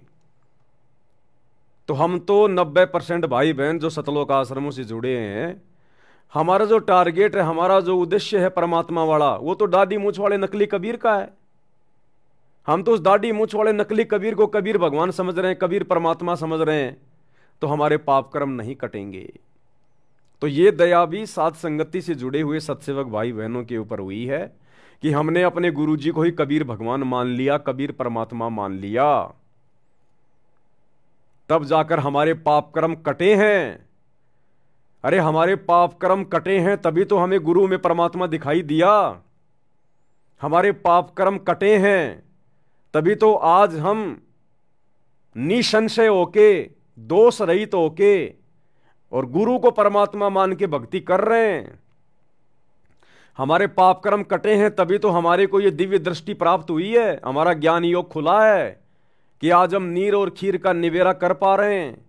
हम देखा देखी में भेड़ चाल में नहीं चल रहे, राजनेताओं की रैलियों में धक्के नहीं खा रहे, अपने दान धर्म का दुरुपयोग कुपात्रों को देके नहीं कर रहे इन आश्रमों में गुरु की गैर हाजिरी में, क्योंकि हमने अपने गुरु को परमात्मा मान के उनके साथ परमात्मा जैसा व्यवहार किया है, भक्ति कर रहे हैं। तब जाकर हमारे अंदर वो खौफ, वो डर, वो भय पैदा हुआ है कि असल में कबीर, असल में परमात्मा तो तेरा गुरु है जो धरती पे प्रकट है, और गलतियां कर दी तो छिपने के लिए कहीं जगह नहीं मिलेगी। तभी तो आज इतनी बड़ी रजा हुई है। ये साध संगति मिशन आज इतने साफ सुथरे तरीके से दिन ब दिन आगे की ओर बढ़ रहा है। परमात्मा की आत्माएं निर्विकार हो रही हैं, गुरु को परमात्मा मान के सारी क्रिया कर रहे हैं। तभी तो हम काम, क्रोध, लोभ, मोह, अहंकार जैसी भयंकर महाबीमारियों से दूर हो रहे हैं। तो ये दया अपरम सत्सेवक भाई बहनों के ऊपर। तो अब जो आदेश है जो गुरुदेव भगवान का, और ये बिल्कुल सही है भाई और बहनों, हमने तो अपने भाव को, अपने श्रद्धा को निरंतर आगे की ओर बढ़ाते हुए चलना है। तो वैसे तो सभी भाई बहन विधि विधान से ही दंडवत प्रणाम करते हैं, इसमें कोई दो राय नहीं है, कोई संशय नहीं है, जैसा गुरुदेव ने सत्संगों में बताया, अपनी पुस्तकों में लिखा। लेकिन हमने तो परमात्मा को रिझाना है, प्रसन्न करना है। तो अब हम सभी भाई बहन क्या करेंगे, ये कोई आदेश नहीं है, इसको कोई आदेश ना समझे। बोलने को कोई कुछ भी बोल सकता है, मैं भी बोल ही रहा हूं, आपके ऊपर थोप नहीं रहा हूं। ये मार्ग जबरदस्ती थोपने का नहीं है। आपको अच्छा लगे तो कीजिए, ना लगे तो ठंडे बस्ते में डाल दीजिएगा। अब हम सभी भगत भाई बहन, क्योंकि हमें पता चल गया कि गुरु क्या है, गुरु स्वयं अल्लाहु अकबर अल्लाहु कबीर है, ये भगवानों का भगवान है। तो अब हम सभी भगत भाई बहन जब भी अपने गुरुदेव भगवान को दंडवत प्रणाम करें, दरबार साहिब में या कहीं भी किसी भगत के घर पर जाकर करें, साथ संगति में करें, हम कहीं भी अपने गुरुदेव भगवान को दंडवत प्रणाम करें, तो सर्वप्रथम हम दरबार साहिब के सामने खड़े होके आधीनी के साथ में, गर्दन नीची करके आधीनी के साथ में, सबसे पहले हम अपने गुरुदेव भगवान की महिमा करेंगे। सबसे पहले 8 वाणियां हम बिल्कुल इत्मीनान से, शांति से, कोई जल्दबाजी नहीं होनी चाहिए, कोई हड़बड़ी नहीं होनी चाहिए। अगर कोई अर्जेंट काम है तो पहले वो काम कर लो अपना। परमात्मा वाला काम बिल्कुल शांति से करेंगे, आराम से करेंगे, क्योंकि हमें पता है कि जो हम दंडवत प्रणाम करने जा रहे हैं वो एक यज्ञ है, एक अश्वमेघ यज्ञ। जो अश्वमेघ यज्ञ पांडवों ने द्वापर में की थी, उसमें कितना कितना घी, कितना कितना सामान लगता है। उस अश्वमेघ यज्ञ का फल यदि हमें चाहिए वास्तव में मोक्ष के लिए, तो हमने विधिवत अपने गुरुदेव भगवान को दंडवत प्रणाम करना पड़ेगा। और उस एक अश्वमेघ यज्ञ को सफल करने के लिए द्वापर में पांडवों ने अरबों खरबों रुपए बर्बाद कर दिए, अरबों खरबों रुपए। और उसको सफल करवाने के लिए जब शंख नहीं बजा तो 5 पांडव, वो दिल्ली का राजा युधिष्ठिर भी नंगे पांव शुपच सुदर्शन की झोपड़ी में गया, नंगे पैर जाकर दंडवत प्रणाम किया उस एक यज्ञ को सफल करवाने के लिए। और वो अश्वमेघ यज्ञ का फल हमें मात्र 1 मिनट में मिल रहा है, मात्र 1 मिनट में। तो क्या 1 मिनट के लिए हम शांति नहीं रख सकते?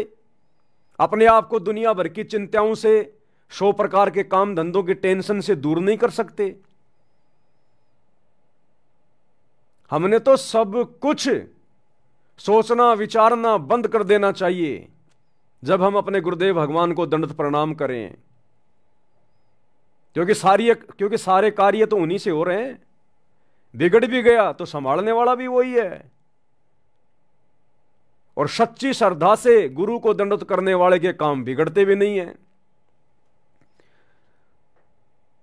तो वैसे तो हम सभी भगत भाई बहन सुबह उठते ही सबसे पहले मंगलाचरण करते हैं, फिर समर्थ साहिब, रतन उजागर, ये 8 वाणियां बोलते हैं।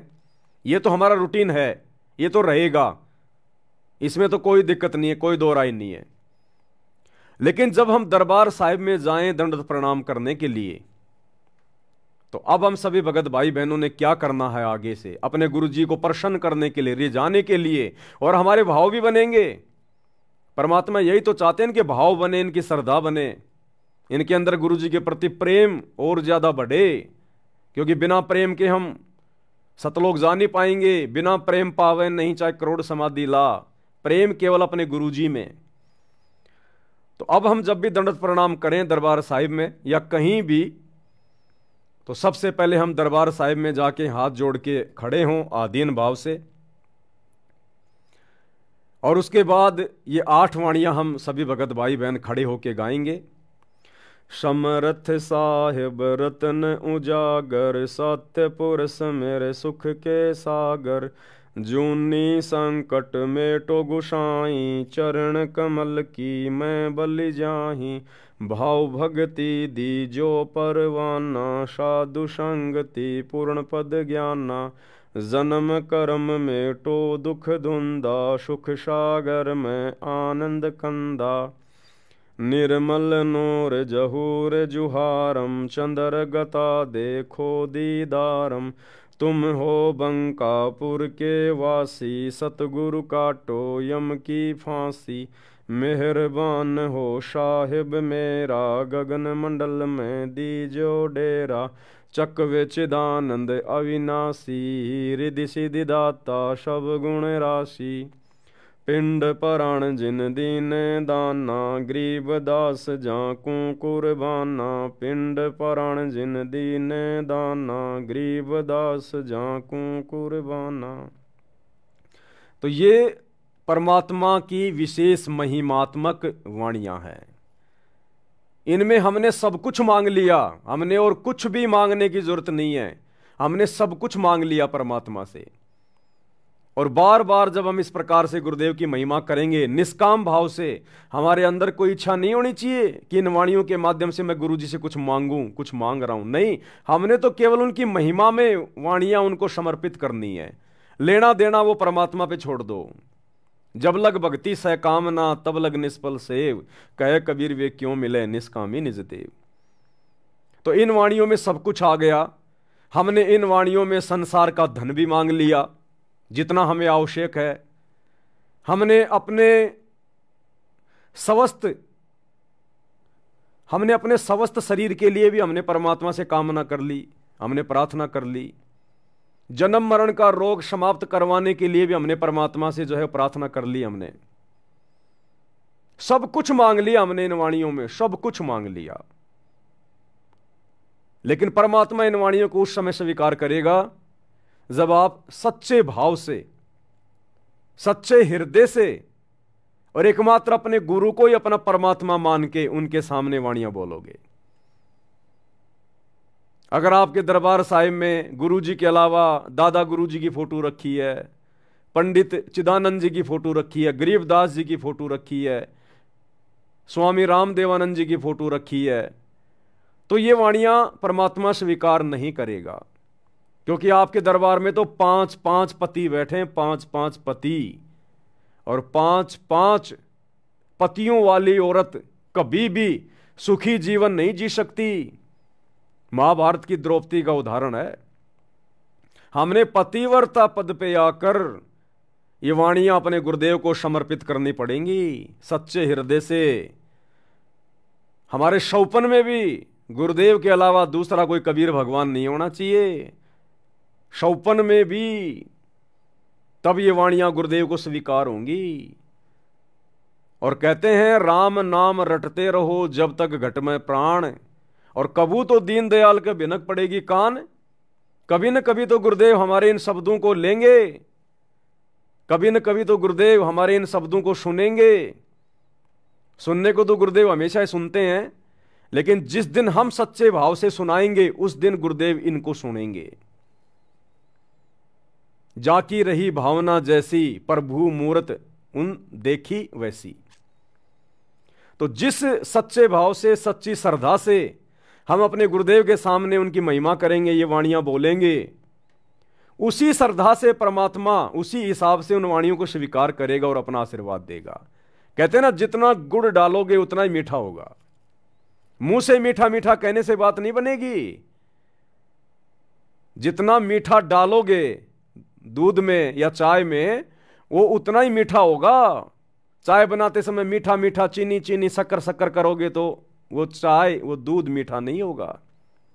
तो मुंह से चाहे कितनी महिमा कर लो, कितनी वाणियां गा लो, कितना ही कुछ कर लो, जब तक अंदर से, हृदय से, आत्मा से गुरु को परमात्मा मान के हम ये वाणियां अपने गुरुदेव को समर्पित नहीं करेंगे, तब तक इन वाणियों को करने का कोई फायदा नहीं। तो सबसे पहले गुरुदेव के दरबार में खड़े होके, और वाणियां हमने जल्दबाजी में नहीं बोलनी है, हड़बड़ाहट में नहीं बोलनी है, नहीं तो फिर फॉर्मेलिटी हो जाएगी, औपचारिकता हो जाएगी। एक एक शब्द हमारे दिल की गहराइयों से बाहर आना चाहिए। हो सके तो रोना आना चाहिए, अंदर से रोना। तो ये 8 वाणियां बोल के फिर जमीन पर जैसे हम दंडवत प्रणाम करने के लिए अपने घुटने टेकते हैं, वैसे ही हमने अपने घुटने जमीन पर टेक कर हाथ जोड़ के गुरुदेव के सामने बैठ जाना है। फिर हमने परमेश्वर की एक वाणी बोलनी है, कर जोड़ूं बिनती करूं धरूं चरण पर शीस, सतगुरु रामपाल जी भगवान ने दियो नाम बख्शीश। आगे आपकी मर्जी, आप 2 वाणियां बोलो, 3 वाणियां बोलो, 4 बोलो, वो आपकी मर्जी है। और उसके बाद वही विधि है दंडवत प्रणाम करने की। खुली आंखों से पहले गुरुदेव भगवान के दर्शन करो, फिर जो भी आपको सुमरण मिला हुआ है, जो मंत्र आपको मिला हुआ है, उस मंत्र का 1 या 2 जाप करो, फिर गुरुदेव के दर्शन करो, उसके बाद फिर दंडवत प्रणाम करो। जो संकल्प दीक्षा वाले भाई बहन हैं वो केवल खड़े खड़े परमात्मा का समर्थ साहिब रत्न उजागर ये वाणियां बोल के, और नीचे जमीन पे फिर घुटने टेक के, और कर जोड़ू विनती करूं धरूं चरण पर शीस, सतगुरु रामपाल जी परमेश्वर जी ने दियो नाम बख्शीश। खाली इतना बोल के और फिर अपने गुरुदेव भगवान को दंडवत करें। उनको नीचे बैठ के दोबारा से समर्थ साहिब बोलने की जरूरत नहीं है, लेकिन ये बिल्कुल सच्चे हृदय से, सच्चे दिल से। क्योंकि देखो भाई और बहनों, इसमें कोई नुकसान वाली बात नहीं है, ये ऐसा कोई ज्ञान विरुद्ध कोई संदेश नहीं है। ये तो हमारे भगवान की वाणी है, उनकी महिमा की वाणियां हैं। हम दंडवत प्रणाम करने से पहले जितना अपने गुरुदेव को रिझाएं, प्रसन्न करें, अच्छी बात है। तो इससे क्या होगा, पहले तो हम जाते थे दरबार में, मंत्र का सुमरण किया, दंडवत किया, खड़े हो गए। अब गुरुदेव भगवान ये देखेगा कि ये सच्चे भाव से कर रहे हैं नहीं कर रहे हैं, इनके अंदर थोड़ा बहुत कोई ठहराव है या नहीं है, ये अंदर से भावित होके श्रद्धा से दंडवत कर रहे हैं नहीं कर रहे हैं। जैसे बहुत सारे लोग कहते, अरे भगत जी 2 मिनट रुक जाओ, बस 2 मिनट, मैं अभी गुरु जी को दंडवत करके आया। वो दौड़ के जाएगा, फटाफट दंडवत करेगा और दौड़ के वापस भाग लेगा, वो हो गई फॉर्मेलिटी। तो परमात्मा अब ये चाहता है कि तुम सारे कार्यों को सेकंड नंबर पे ले लो। जितने भी कार्य हैं संसार में, चाहे तुम्हारा कितना बड़ा धंधा है, कितना बड़ा बिजनेस है, चाहे तुम्हारी ट्रेन छूट रही है, चाहे तुम्हारी प्लेन छूट रही है, सबसे पहले अपने गुरुदेव भगवान को जब भी दंडवत करो तो बिल्कुल सारी चिंताओं को समाप्त करके, जीवित मर के कि मैं तो मर गया बस, अब मरने के बाद में ना आदमी को कोई अपनी ट्रेन की टेंशन, ना कोई प्लेन की टेंशन, ना कोई काम धंधे की टेंशन, ना कोई दुनियादारी की टेंशन। और कितना टाइम लगेगा इस प्रोसीजर में? मुश्किल से 2 मिनट, मुश्किल से 2-1 मिनट लगेंगी। तो इस प्रकार से हम गुरुदेव भगवान को दंडवत प्रणाम करना शुरू करें। ये सबके अपने अपने विवेक पे, अपने अपनी बुद्धि स्तर पे। भाई दास की तरफ से किसी को कोई आदेश नहीं है, जबरदस्ती का कोई थोपा नहीं जा रहा है। जिसको अच्छा लगे करे, जिसको अच्छा ना लगे, जैसा वो पहले कर रहा अपना वैसा करता रहे। तो ये जूली बहन के माध्यम से परमात्मा ने एक छोटा सा संदेशा भिजवाया था, जो आप सभी भगत भाई बहनों को देना आवश्यक था। क्योंकि दास के पास 2 दिन पहले ऑडियो आई थी, तो 2 दिन से पहले दास ने किया और दास की आत्मा ने स्वीकार किया कि वास्तव में होना चाहिए। अब हमारा टारगेट क्या है, हमारा मकसद क्या है? अरे कोई गरीब आदमी किसी सेठ साहूकार से, किसी बनिए से अगर 5-10 हज़ार रुपये अगर ब्याज पे भी लेने जाता ना, ब्याज पे भी आराम में नहीं ला रहा, फ्री में नहीं ला रहा, ब्याज पे, वो भी पहले जाके डायरेक्ट पैसे नहीं मांगता कि सेठ जी देना 5,000 रुपये। ना ना ना ना ना, सेठ जी कैसे हो, बढ़िया है, बाल बच्चे सब ठीक है ना, और सेठ जी हमारे लायक कोई सेवा हो तो बताओ सेठ जी। तो पहले उसकी वो खुशामदी करेगा, जिससे वो पैसे लेने जा रहा है, पहले उसको प्रसन्न करेगा, उसको रिझाएगा, उसकी तारीफ करेगा, और उसके बाद कहेगा जी ये छोटी सी अर्ज, छोटी सी विनती थी आपसे। हाँ भाई बोलो सेठ जी, 5-1 हज़ार रुपये की सख्त जरूरत थी, बच्चे की फीस में थोड़े कम पड़ गए, अगले महीने मैं आपका लौटा दूंगा ब्याज समेत। तो वो सेठ आपको मना नहीं करेगा, क्योंकि आपने पहले उसकी बड़ाई करी है, आपने उसके हालचाल पूछे हैं, और उसके बाद आपने उससे पैसे मांगे और ये कदे सेठ जी देना 5,000 रुपये, जैसे उसने सेठ जी के पास में रखे हुए थे कि सेठ जी तुरंत दे देगा, ले जा। तो मांगने का भी तरीका होता है। जैसे परमात्मा ने बताया ना, परमात्मा गुरुदेव भगवान ने बताया कि पहले गांव में ये वीसीआर चले थे। वीसीआर फिल्में देखा करते थे, रात को 2-3 फिल्में ले आते थे, पूरी रात उनको आंख फाड़ के देखा करते थे। तो जब किसी का टीवी वगैरह खराब हो जाता था तो वो क्या करता, अपने पड़ोसी के पास जाता और पड़ोसी के पास जाके पहले उससे हालचाल पूछता, और जी कैसे हो, सब ठीक हैं, बाल बच्चे सब मौज में, काम धंधा सब ठीक चल रहा है ना, अच्छा अच्छा, बाकी सब मालिक की दया है ना, अच्छा अच्छा। फिर बोलता वो जिस काम के लिए आए वो काम बाद में बोलता कि जी आपसे थोड़ी सी एक रिक्वेस्ट थी। क्या बात भाई? अजी वो क्या कि हमारा टीवी हो गया खराब और बच्चे क्या कि कोई फिल्म वगैरह लेके आए हैं कोई हैं, अगर आपका टीवी अगर आप 2-4 घंटे के लिए अगर दे दो तो बच्चे थोड़ा देख लेंगे। तो गुरुदेव कहते हैं अगर आप इस प्रकार से विनती करोगे, प्रार्थना करोगे ना, अगर उसका खराब होगा ना तो भी पड़ोसी का लाके दे देगा। इतना मीठा बोलोगे, इतना प्यार से बोलोगे।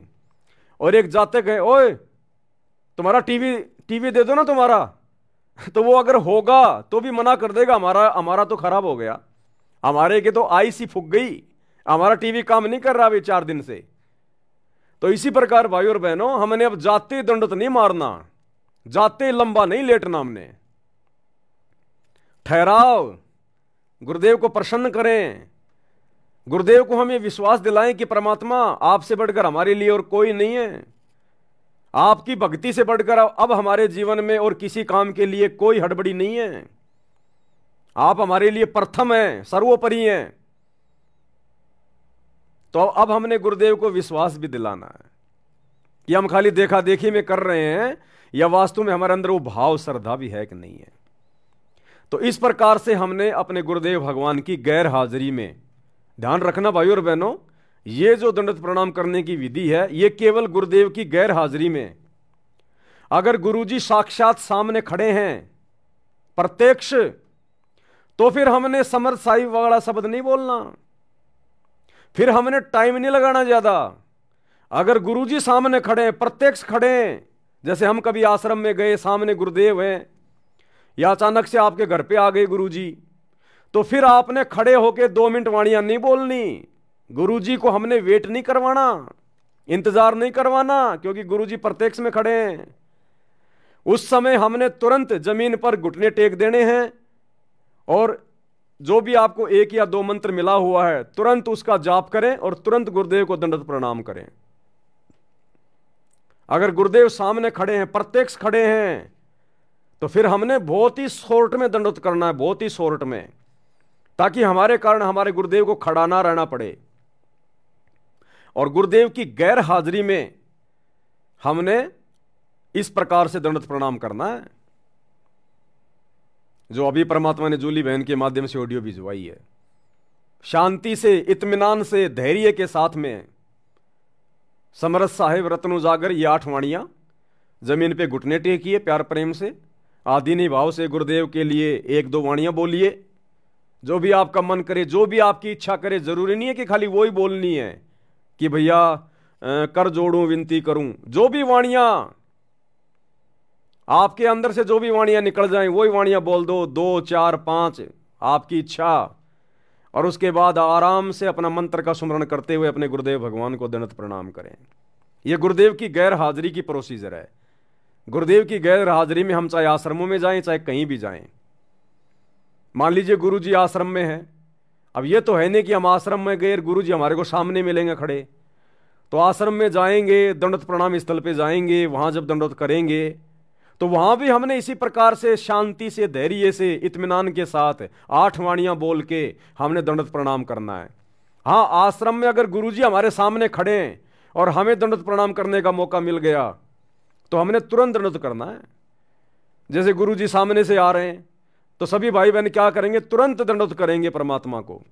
अब तुम वाणियां खड़े खड़े बोलते रहोगे, गुरुजी आगे निकल जाएंगे। तो जब गुरुजी प्रत्यक्ष खड़े हैं तो हमने तुरंत दंडवत करना है, फटाफट अपना 1 मंत्र का सुमरण करके और तुरंत हमने आंखों से गुरुदेव के दर्शन करके तुरंत उनको दंडवत करना है। लेकिन गुरुदेव की गैर हाजिरी में अपने घर पे आश्रम में कहीं भी हमने बहुत ही शांति से धैर्य से इन 8 वाणियों को पहले बोलते हुए उसके बाद मालिक को दंडवत प्रणाम करना है। ये हमने ध्यान रखना है भाई और बहनों। उसके बाद में एक ऑडियो और आई है जूली बहन की, वो भी दास साहब को सुना देता है। उसमें परमात्मा ने हम सब की सतलोक में ले जाकर गुरुदेव भगवान ने हमारी परीक्षा ली। देखो भाई और बहनों, इन पुस्तकों के ऊपर जो वीडियो बन रहे हैं ना, ये जितनी भी पुस्तकें गुरुदेव ने लिखी हैं और ज्यादातर के ऊपर वीडियो बन चुके हैं। जो मुख्य मुख्य पुस्तकें हैं, तीनों समय की आरतियों का सरलार्थ, सुबह के नित्य नियम पे वीडियो बन चुके हैं, रमेणी पे वीडियो बन चुके हैं, संध्या आरती पे वीडियो बन चुके हैं, कबीर सागर का सरलार्थ इतना मोटा ग्रंथ उस पे वीडियो बन चुके हैं 60, मुक्ति बोध उस पे वीडियो बन चुके हैं 40, धरती पर अवतार, भक्ति से भगवान, जीने की राह, जब जब भूल पड़े, और भी बहुत सारी पुस्तकें जिनके ऊपर वीडियो बन चुके हैं और आगे भी वीडियो धीरे धीरे बनेंगे। तो परमात्मा हमारी रिहर्सल भी तो देखेगा कि ये खाली देख रहे हैं, फोकट में अपने मोबाइल का इंटरनेट खर्च कर रहे हैं, या इन कुछ सीख भी रहे हैं, अपने जीवन में उन बातों को लागू भी कर रहे हैं, नहीं कर रहे हैं, खाली देखा देखी में काम चल रहा है। तो परमात्मा हमारी परीक्षा भी लेता है। तो क्या परीक्षा ली परमेश्वर ने? एक छोटी सी ऑडियो जूली बहन ने भेजी है, 6 मिनट 25 सेकंड की। बंदी छोड़ सतगुरु रामपाल जी भगवान जी की जय हो बंदी छोड़ की लौट को नहीं और की। सत्ताई भाई जी दासी परमात्मा जी को शाम को छोटी भोग आरती के साथ में भोग लगा रही थी, तो मालिक जी ने दिखाया, परमात्मा जी ने दिखाया एक समुद्र का किनारा है कि कोई नदी का किनारा है, पता नहीं एक किसी किनारा है। वहाँ पे परमात्मा बैठे, एक पत्थर पड़ा है, उसके ऊपर पद्म आसन के साथ में बैठे हुए हैं, जैसे नीली वाली फोटो में बैठे हैं इसी तरह से।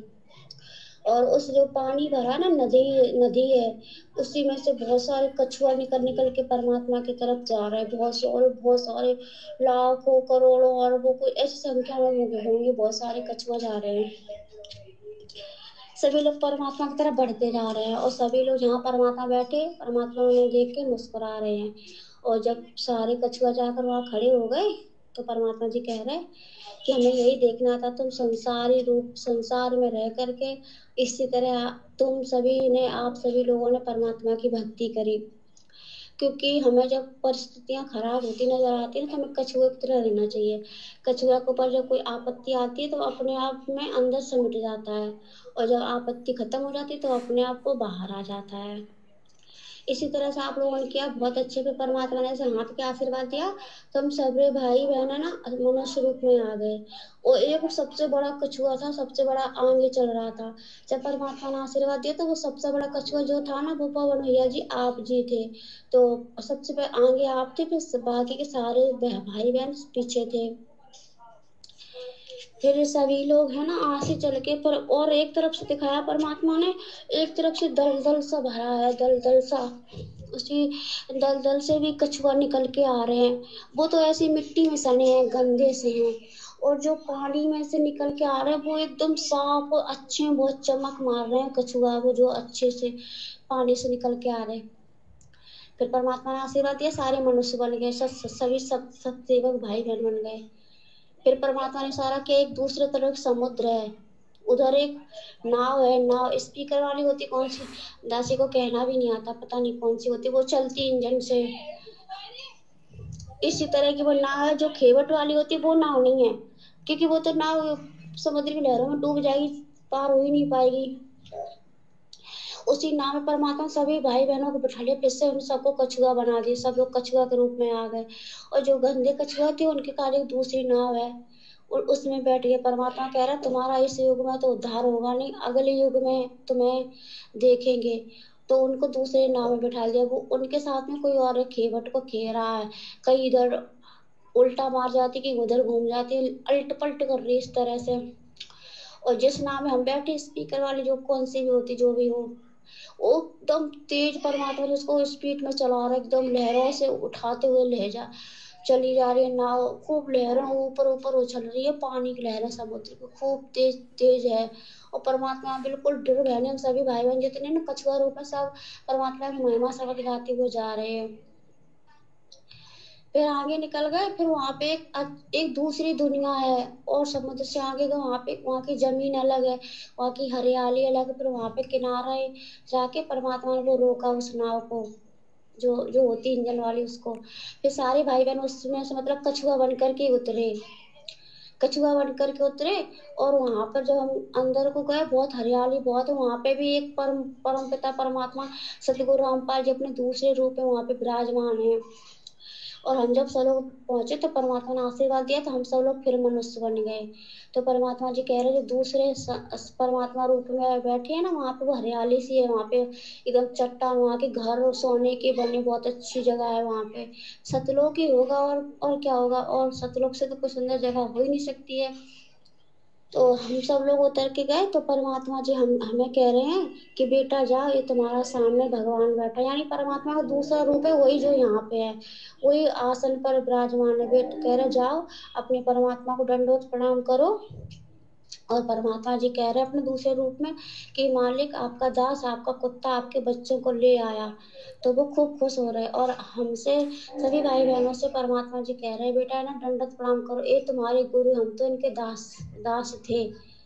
फिर हम सभी भाई बहनों ने कुछ सब लोगों ने परमात्मा की तरफ देखा, जो हमारे साथ में सतगुरु रामपाल जी भगवान गए थे, हमने उनको दंडवत प्रणाम किया। जो परमात्मा का दूसरा रूप उस बैठा था ना वहाँ पे सिंहासन, उसको मैं दंडवत प्रणाम नहीं किया। हमने हमारे गुरु जी से कहा कि हे परमात्मा, आप हमारे सर्वशक्तिमान अंतर्यामी परमात्मा, आप ही हमारे सतगुरु हो, आप ही हमारे भगवान हो, आप ही हमारे पिता हो, आप ही पूर्ण ब्रह्म परमेश्वर हो। और हम आपको जानते हैं, हम इनको नहीं जानते। आप अपने कितने भी रूप बना लो, हमारे लिए वो मायने नहीं रखते। हमारे लिए वो रूप मायने रखता है जो आप जिस रूप में आपने हमें दीक्षा दी, हमें इस दलदल से, इस गंदगी से निकाला, हमें भक्ति दी, हमें मर्यादा में रह के भक्ति करा, इसलिए हमारे गुरु जी आप हो। और हम सभी भाई बहनों ने जो दूसरा रूप था उसको दंडवत प्रणाम नहीं किया। जो हमारे साथ में सतगुरु रामपाल जी भगवान जी गए थे, हमने उनको दंडवत प्रणाम किया। परमात्मा इससे खूब खुश हुए और सबको सीने से लगा लिया। परमात्मा ने कहा ये तुम्हारी आखिरी और लास्ट परीक्षा थी, हमें ये देखना था कि तुम किस रूप को दंडवत प्रणाम करोगे। तुम पास हुए, अब तुम यहाँ मौज करो, अपने आजीवन हमेशा हमेशा के लिए यहाँ तुम रहो, तुम्हारा निवास हो चुका है। और फिर वो जो परमात्मा का रूप हमारे साथ यहाँ से गया था, वो वाला रूप जो वहाँ पे जो बैठा हुआ था सिंहासन पे, उसमें समा गया। फिर वो परमात्मा को खुश खुश होने लगे। हमने कहा अभी सभी भाई बहन हैं, आप सभी लोग कह रहे हैं हमारे गुरु जी हैं जो हमारे साथ हैं, बस हम उन्हीं को मानते हैं। आप कितने भी अपने रूप बना लो, पर हम उसको नहीं मानेंगे, हम उसको मानेंगे जो हमारे साथ था। बस परमात्मा ने इतना दिखाया। बंदी जोर सतगुरु रामपाल जी भगवान जी की जय हो। तो वो ऑडियो आपने सुनी भाई और बहनों। देखो लास्ट में भी हमारी परीक्षा होगी, अंत में भी, कि हमने गुरु जी को क्या मान रखा है। ये त्रिकुटी पे लेता है परमात्मा परीक्षा, इस प्रकार का ये सतलोक बना के पूरा सिस्टम सेट करके, क्योंकि त्रिकुटी हमारा लास्ट एंड फाइनल होता है इस काललोक से। तो वहां भी परमात्मा हमारी परीक्षा लेगा कि अभी तक इनकी आस्था गुरु में है या दाढ़ी मूंछ वाले नकली कबीर भगवान में या किसी और देवी देवता में है। तो पहले तो परमात्मा ने दिखाया कि समुद्र है, समुद्र में से कछुए निकल रहे हैं। एक तरफ से जो कछुए हैं बहुत ही साफ सुथरे पानी से निकल रहे हैं, वो तो हैं सत्सेवक भाई बहन, जिनको संसार की कोई भी गंदगी नहीं लगी हुई है, निर्विकार हैं।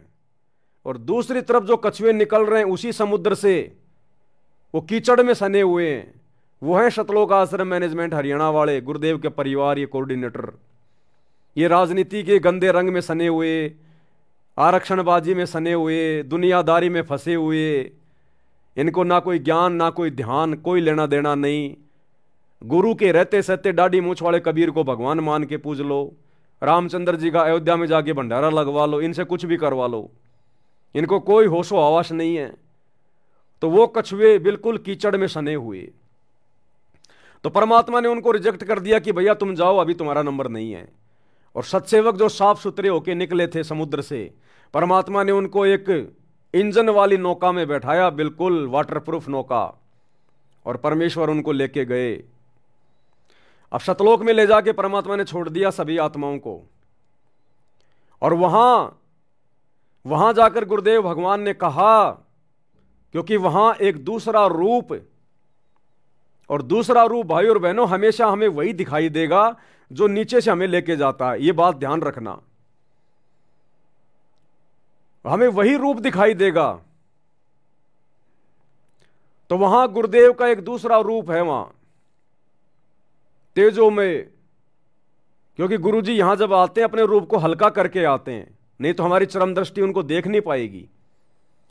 तो गुरुदेव ने हमें सतलोक में सिंहासन के पास ले जाकर कहा कि बच्चों, ये सामने तुम्हारे पिताजी बैठे हैं, तुम्हारे परमात्मा हैं, और मैं तो इनका नौकर था जो मैं नीचे से तुम्हें ऊपर लेकर आया हूं। ये तुम्हारे असली भगवान, तुम्हारे असली गुरुजी, आप इनको दंडवत प्रणाम करो। तो हम सत्सेवकों को सारी बातें ध्यान थी, हमें सब कुछ पता था कि साथ संगति में हमने क्या सीखा, क्या समझाया जाता था, गुरुजी के सत्संगों में हमें क्या सीखने को मिला। तो हम सभी सत्सेवक भाई बहनों ने उल्टा अपने गुरुजी को ही दंडवत प्रणाम किया। उस सिंहासन पर बैठे हुए तेजो में शरीर को दंडवत प्रणाम नहीं किया हमने अपने गुरुजी को ही दंडवत प्रणाम किया कि हमारे परमात्मा, हमारे कबीर आप हैं, हम आपके सिवा किसी को नहीं जानते। अगर आप सिंहासन पे बैठोगे तो आपको दंडवत प्रणाम करेंगे, आपके अलावा चाहे कितने रूप आप खुद ही क्यों ना बना लो, हम दंडवत प्रणाम नहीं करेंगे।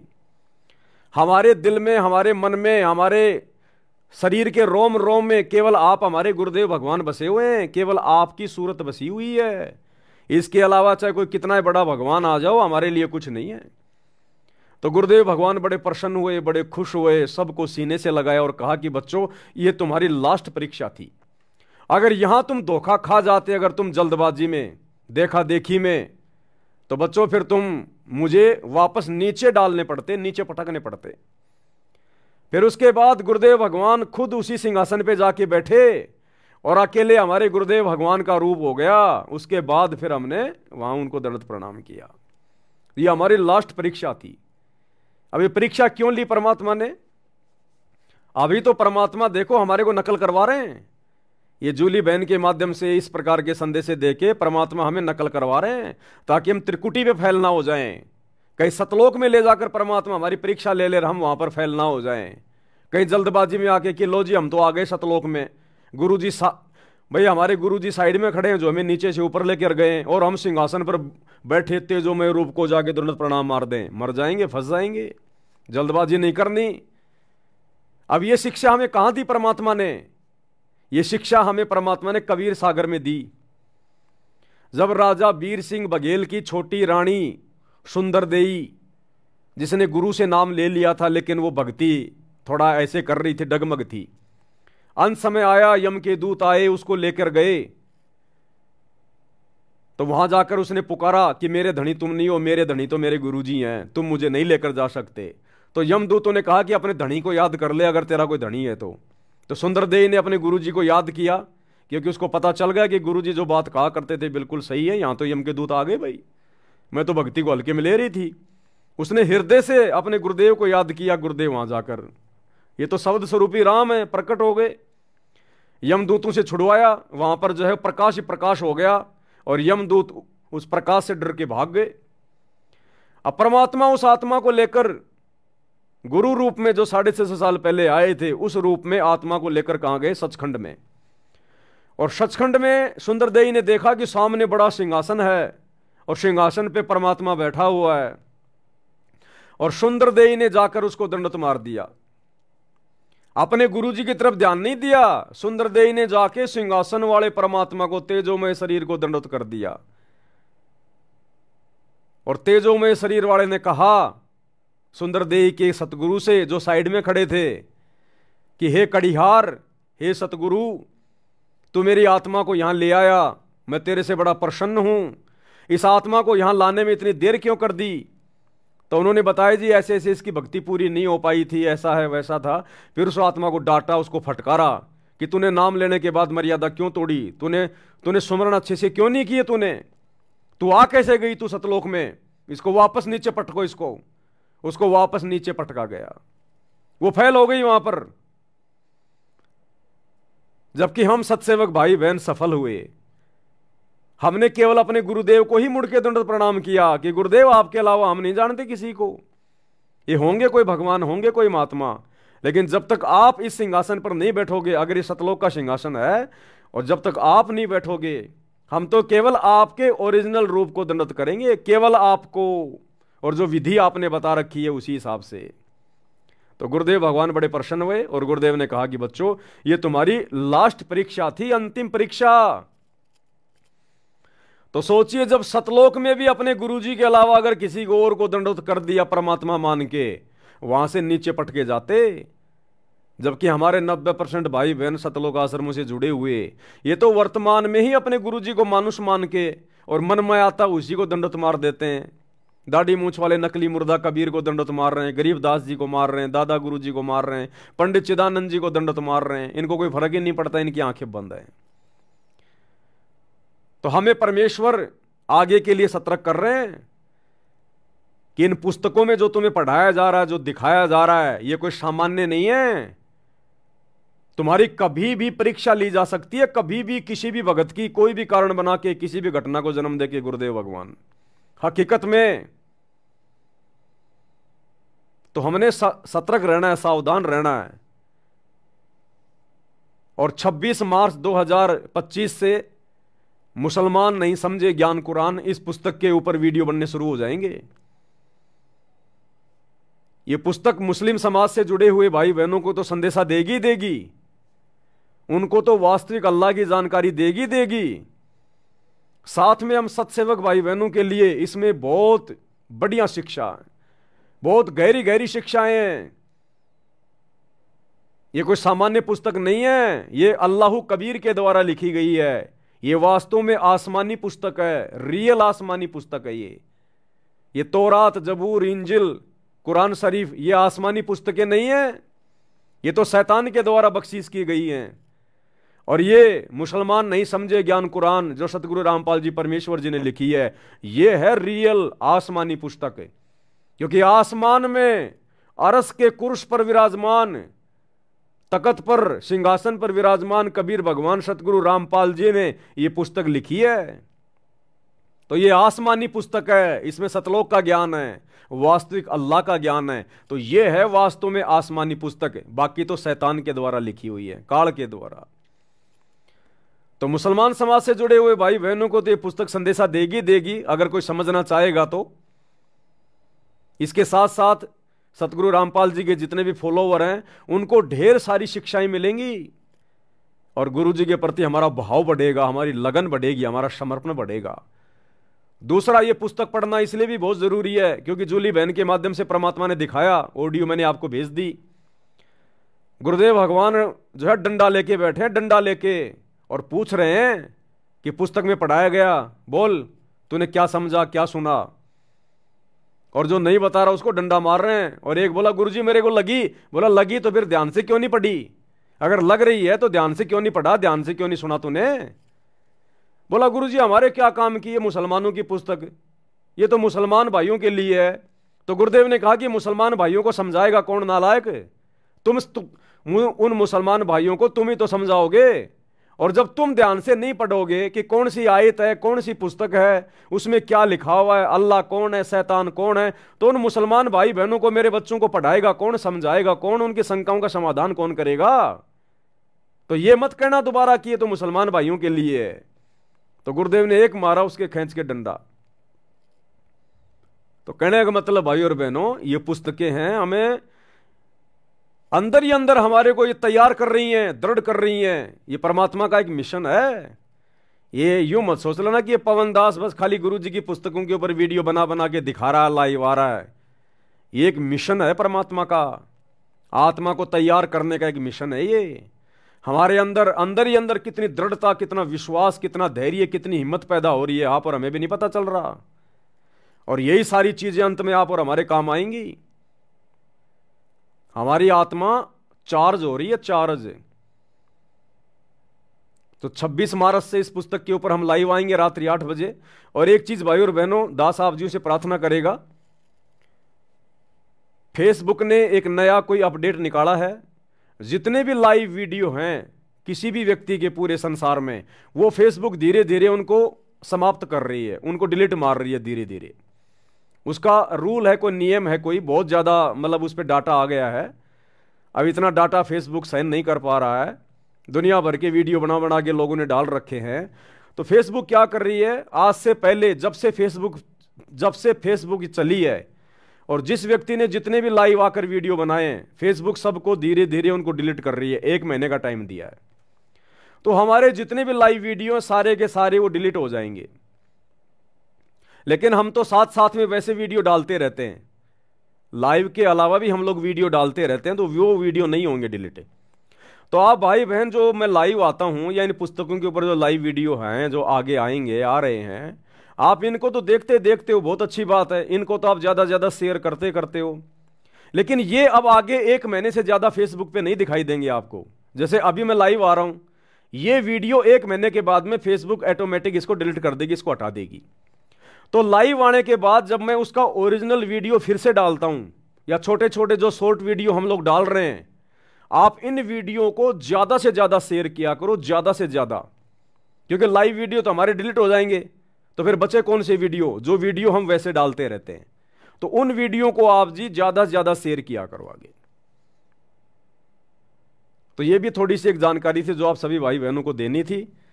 इसके बाद में एक लास्ट ऑडियो जूली बहन की अभी आई थी मेरे पास में, क्योंकि मेरे को लाइव आना था इसलिए मैं उसको सुन नहीं पाया। तो लास्ट में एक ऑडियो जूली बहन ने भेजी है अभी शाम को, परमात्मा ने कुछ दिखाया होगा, तो इसको हम सभी भाई बहन सुन लेते हैं, क्या संदेशा दिया है परमात्मा ने। बंदी छोड़ सतगुरु रामपाल जी भगवान जी की जय हो बंदी छोड़ की लौट कौनी और की। सत्य भाई जी, दासी भी परमात्मा जी को छोटी भोग आरती के साथ में भोग लगा रही थी, तो मालिक ने दर्शन दिए, परमात्मा जी ने दिखाया है। परमात्मा जी ने दिखाया है जब वो जेल धाम से मतलब आ रहे हैं, तो राष्ट्रपति मुर्मू और प्रधानमंत्री नरेंद्र मोदी जी, तो उन लोगों ने ना परमात्मा के लिए उनको माला पहनाई है और एक पट्टा शॉल जैसा वो सम्मान के साथ मालिक को उड़ाया है।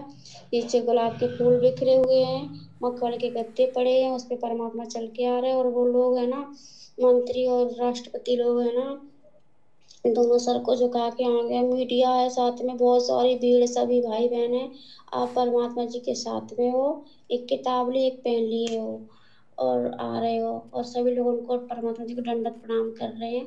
परमात्मा थोड़े विरुद्ध से दिख रहे हैं, धोती कुर्ता पहने हुए हैं, पगड़ी लगाए हैं, और उन लोग और परमात्मा जी के कुछ भाई बहन माला भी पहना रहे हैं। और एरोप्लेन खड़ा है, तो परमात्मा जी कह रहे हैं कि बेटा व्यवस्था होगी, आप जी से कह रहे हैं, आप जी कह रहे हैं हाँ मालिक। तो परमात्मा जी एरोप्लेन में बैठ गए हैं, एरोप्लेन में बैठ गए हैं ना।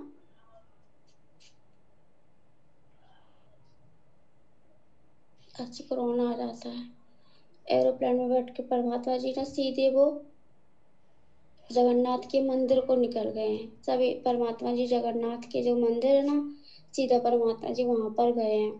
परमात्मा जी को एरोप्लेन वहां पे रुका है, परमात्मा जी वहां पे उतरे एरोप्लेन से।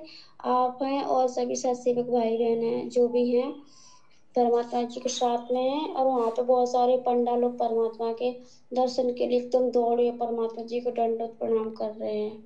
और आपको पता भैया जी, परमात्मा जी ने दिखाया दासी को, और वहां पे वो भी पांडा है जिसने परमात्मा जी के साथ में है ना 600 साल पहले एक पत्थर में खाया था, वो भी पंडा है। वो भी पंडा है जो परमात्मा शब्द गाते हैं, एक पत्तल में जेवे ऐसा गुलाम रामपाल ऐसा शब्द गाते, वो पंडा भी है। इसके साथ में परमात्मा जी ने एक ही पत्तल में खाया था। जिसने परमात्मा को देख के अछूत बोला था ना, जिसको कोढ़ का रोग लग गया था, वो पांडा भी है। और परमात्मा जी ने दिखाया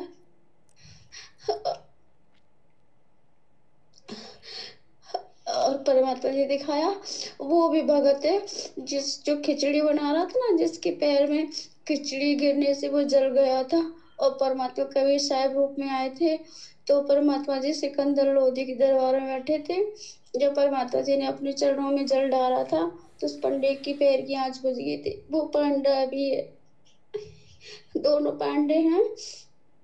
जब परमात्मा जी पहुंचे तो दोनों दौड़ के परमात्मा जी को दंडवत प्रणाम कर रहे हैं और वहां पे एक और वृद्ध पंडा है। परमात्मा कह रहे वो दौड़ के आया, परमात्मा जी को दंडवत प्रणाम किया उसने। परमात्मा जी ने उसे अपने सीने से लगाया, कह रहे हे भगवान, हे मालिक, आपकी सेवा पूरी हुई, आपने जो उद्देश्य दास को सौंपा था ये पूरा हुआ, अब दास का अंत कीजिए। तो परमात्मा कह रहे करूंगा, अभी नहीं। तो फिर परमात्मा के बगल में बैठ गया। परमात्मा कह रहे ये हमें उदाहरण बनाने थे, इसलिए हमने तुमको अभी तक रखा है।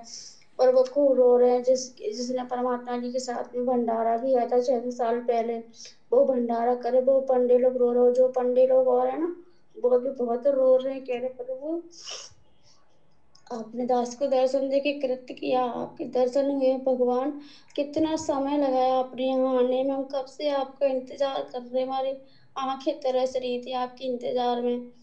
तो परमात्मा जी कह रहे हमारा समय था जो निर्धारित कर रखा था, उसी समय आना था, अब हम यहीं रहेंगे और यहीं तुम सबको अपनी शरण में लेंगे। और भी बहुत से बच्चे जिन्हें हमें अपनी शरण में लेना, अब हमें वहां नहीं रहना जो यहाँ का आश्रम है। परमात्मा कह रहे हमें यहाँ नहीं रहना। बस परमात्मा ये सब दिखा रहे हैं, बस परमात्मा जी और इतना ही दिखा रहे हैं। और सभी भाई बहन वहीं पे, तो जहाँ पे परमात्मा जी ने वो रोका था ना समुद्र को बैठ के, परमात्मा जी चौरा वहीं पे बैठ के परमात्मा सत्संग कर रहे हो। बहुत सारे परमात्मा के जो है ना आगे पीछे बॉडीगार्ड लगे, जो बहुत उतनी लंबे चौड़े होती है बॉडीगार्ड, वो बॉडीगार्ड लगे हुए हैं परमात्मा के आगे पीछे। और वो राष्ट्रपति मुर्मू है और नरेंद्र मोदी, वो भी आगे, मतलब जैसे कोई बड़ा आदमी आता अपने परमात्मा तो है ही बड़े आदमी, तो साथ देता अलग हटो हाथ ऐसे करते, ऐसे वो लोग अलग कर रहे हैं। और राष्ट्रपति मुर्मू और नरेंद्र मोदी जी चप्पल नहीं पहने, नंगे पैर है परमात्मा के साथ में। और भी भाई बहन वो चप्पल नहीं पहने, वो उनके पैर नंगे हैं, परमात्मा पहने हैं चप्पल।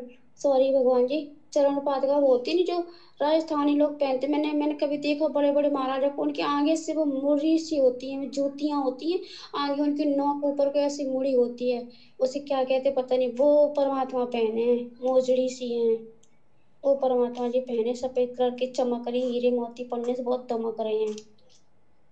और परमात्मा सबको आशीर्वाद दे। सब इतनी तरह रो रहे चिल्ला रहे, बहुत जोर जोर से बिलख रहे हैं।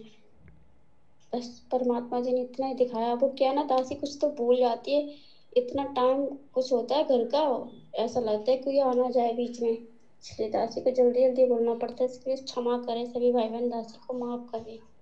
सत्ता जो बंदी छोड़ के लौट कोनी और के, बंदी छोड़ सतगुरु रामपाल जी भगवान जी की जय हो, की जय हो। अब भाई और बहनों क्या है, ये बातें तो हैं बिल्कुल सत्य, इनमें कोई दो राय नहीं है, लेकिन ये बातें उन लोगों के समझ में नहीं आएंगी जो लोग अभी सतगुरु रामपाल जी की शरण में नहीं है या जिनके पिछले संस्कार मजबूत नहीं है, तो उन लोगों की ये बातें समझ में नहीं आएंगी। ये बातें जिस समय हजरत मोहम्मद जी आए थे 1400 साल पहले, और जब उनके ऊपर आयतें नाजिर हुआ करती थी, ऊपर से वो फरिश्ता आता था, तो हजरत मोहम्मद के परिवार वाले, उनके गांव वाले, उस समय जो कुरैश थे, जो अरब के लोग थे, वो उनका मजाक उड़ाया करते थे कि ये मोहम्मद आज क्या लाया संदेशा, आज तेरे भगवान ने क्या भेजा है, क्यों दुनिया को ठग रहा है, क्यों दुनिया को मूर्ख बना रहा है। बहुत प्रकार की यातनाएं दिया करते थे उसको कि बस तू ही है एकमात्र नबी, तेरे अलावा तो कोई है नहीं। अपने आप को नबी कहता है। जब वो नमाज करता था तो उसको गालियां दिया करते थे, पत्थर मारा करते थे। तो ये कोई बड़ी बात नहीं है भाई और बहनों। जिस समय कोई भी महापुरुष आता है उस समय लोग उसको नहीं पहचानते, नहीं जान पाते, उसके साथ दुर्व्यवहार करते हैं और फिर सैकड़ों साल बाद उसको भगवान मान के उसकी मूर्ति को पूजते हैं। अब क्या मिलेगा? टट्टू मिलेगा, कुछ नहीं मिलेगा। त्रेता में श्री रामचंद्र जी आए, 3 लोक के भगवान, जितना कुछ था उनके पास वो त्रेता में दे सकते थे जिस समय वो जीवित थे, मरने के बाद कुछ नहीं है। तो त्रेता में देख लो श्री रामचंद्र जी की क्या दुर्गति कर दी हम लोगों ने, हैं? बेचारे की औरत को उठा ले गए, पता नहीं क्या क्या ताने मार के वापस सीता को जंगल में निकाल दिया, और अंत में श्री रामचंद्र जी की ऐसी दुर्गति हुई, आत्महत्या करनी पड़ी उसको। सरयू नदी में जाके छलांग मार के मरा, आत्महत्या करके, जिसको शास्त्रीय भाषा में कहते हैं जल समाधि ली। जल समाधि का मतलब डूब के मरना।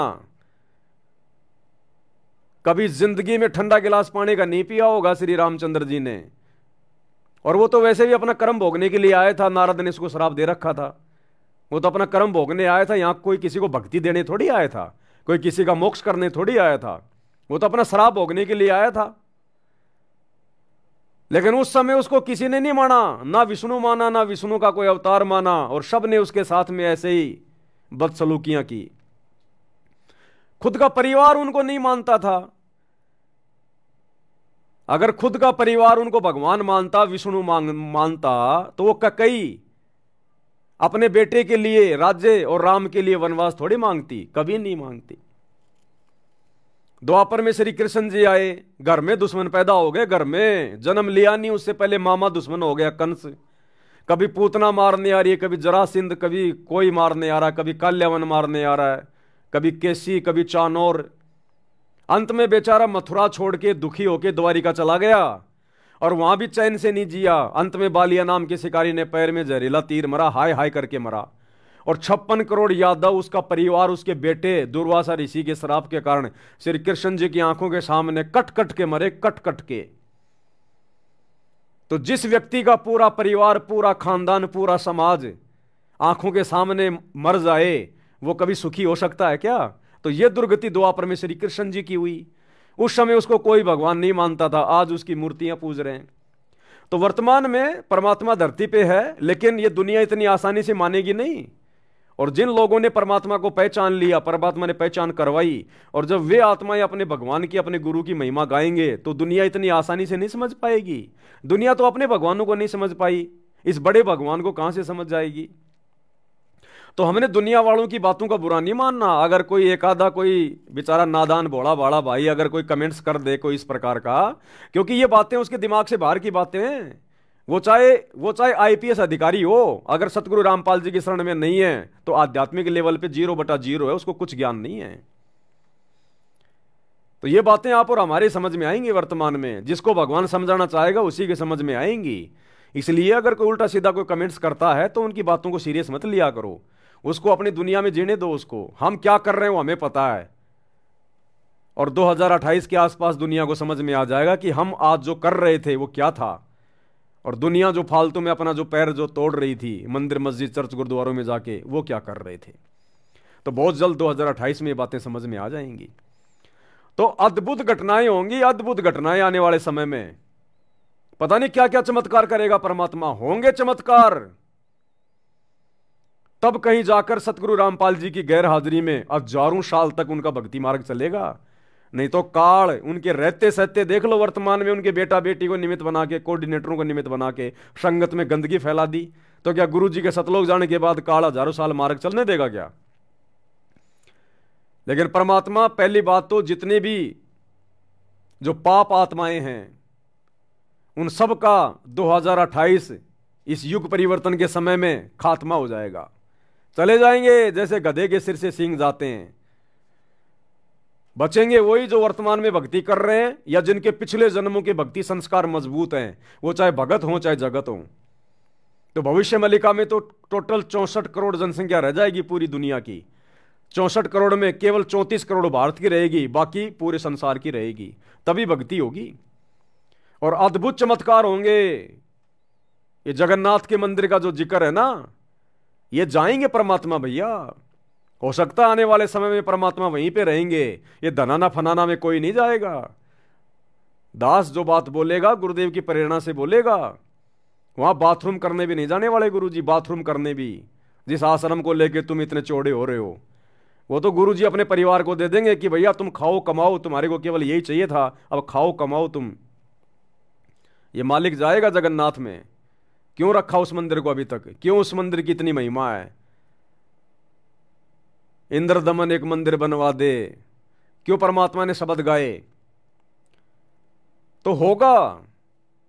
और पता नहीं क्या क्या चमत्कार हो सकता है। परमात्मा धर्मदास को भी निकाल दे जमीन से भाई। क्या पता परमात्मा धर्मदास जी को, जिसको जीवित समाधि दी थी, दुनिया को विश्वास दिलाने के लिए, हजारों साल भक्ति मार्ग आगे बढ़ाने के लिए।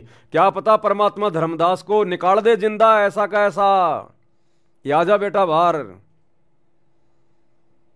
अरे जब छोटे मोटे ईसा मसीह काल का अवतार, एक आत्मा जो विष्णु लोक से आया था, और उसके मरने के बाद उसकी महिमा बनाने के लिए जब इसी कबीर भगवान सतगुरु रामपाल जी ने ईसा मसीह के बाद ईसा मसीह का रूप बनाया और 40 दिन तक रहे, अन्यथा आज कोई ईसा मसीह के नाम पे कोई आपको कोई ईसाई कोई दिखाई नहीं देता आपको। आत्माएं सब काल के जाल में फंस जाती, लेकिन परमात्मा ने यह नहीं देखना कि ये लोग ईसा मसीह के पीछे लग रहे हैं या किसके पीछे लग रहे हैं। परमात्मा ने आत्माओं में धार्मिकता शेष रखनी थी। अगर उस समय ये कबीर भगवान सतगुरु रामपाल जी ईसा मसीह का रूप बना के, जिस दुर्गति से उसकी मौत हुई थी, अगर उसके बाद ईसा मसीह का रूप बना के ये परमात्मा 40 दिन तक लीला नहीं करता, आज ईसाई धर्म में आपको कोई व्यक्ति धार्मिक नजर नहीं आता।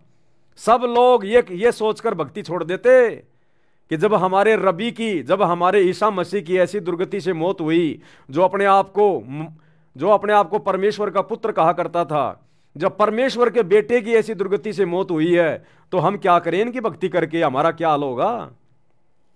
कोई भक्ति भी नहीं करता, ईसाई धर्म में कोई दिखाई भी नहीं देता आज। लेकिन इस कबीर भगवान सतगुरु रामपाल जी ने इस वर्तमान कलयुग की पिछली पीढ़ी तक, इस समय तक आत्माओं में धार्मिकता को बनाए रखने के लिए वो चमत्कार किया, वो लीला की। ईसा मसीह के रूप में खुद आ गए और 40 दिन तक रहे, और उसी दौरान उन्होंने जो मरियम का भाई था, जो मर गया था, मरने के बाद कई दिनों बाद परमात्मा ने सड़ी हुई लाश को आदेश दिया कि भैया बाहर आ जा, और वो लाश बाहर आ गई चल के, वो मरियम का भाई। ये तो गवाह है, ये तो इतिहास है। जब ये परमात्मा दूसरों की महिमा बनाने के लिए ऐसे चमत्कार कर सकता है, 12-13 दिन से मरे हुए उस व्यक्ति को, जिसकी लाश भी सड़ चुकी थी, वो पत्थर हटाने वाले हैं, अपना नाक जो है बेचारे मुंह लगा, उन्होंने हाथ लगा लिया था अपने नाक के, इतनी भयंकर वो लाश, वो बदबू मार रही थी, और परमात्मा ने आदेश दिया कि आजा भैया बाहर आ जा। वो तुरंत बाहर आ गई, वो लाश तुरंत जीवित हो गया। तो क्या परमात्मा धर्मदास को नहीं कर देगा क्या? इसने तो हजारों साल अपना मार्ग चलाना है, पता नहीं क्या क्या चमत्कार करेगा भगवान। ऐसे कौन नमस्कार करेगा इनको? ये दुनिया चमत्कार को नमस्कार करती है, ज्ञान को नहीं करती। ज्ञान से तो गुरुजी को रिजेक्ट कर दिया इन्होंने, मान ही नहीं रहे।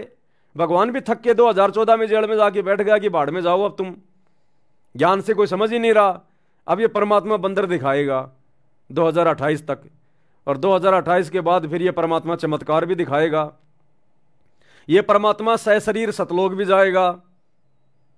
ये परमात्मा अपने भगत के साथ में भगत प्रहलाद के लोक में भी जाएगा, क्योंकि जब बाला और मर्दाना जो नानक जी के साथ भगत प्रहलाद के लोक में गए थे, और जब उन्होंने पूछा था तो प्रहलाद जी ने क्या कहा कि भैया या तो यहां पर पहले वो कबीर आया है, या फिर आज ये नानक जी आए, और उसके बाद एक और आएगा मेरे लोक में, जो नानक जी के जाने के कई साल बाद आएगा, जाट वर्ण में होगा।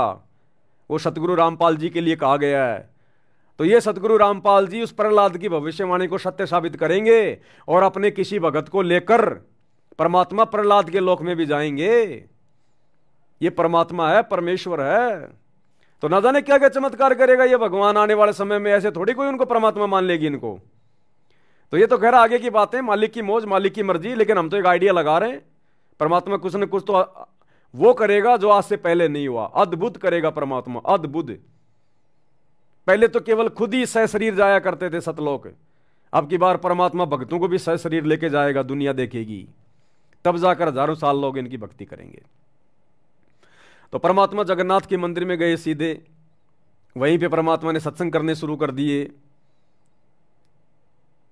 और काफी कुछ बातें हैं जो बहन जी ने लिख के भी भेजा है, शायद मैं देख नहीं पाया।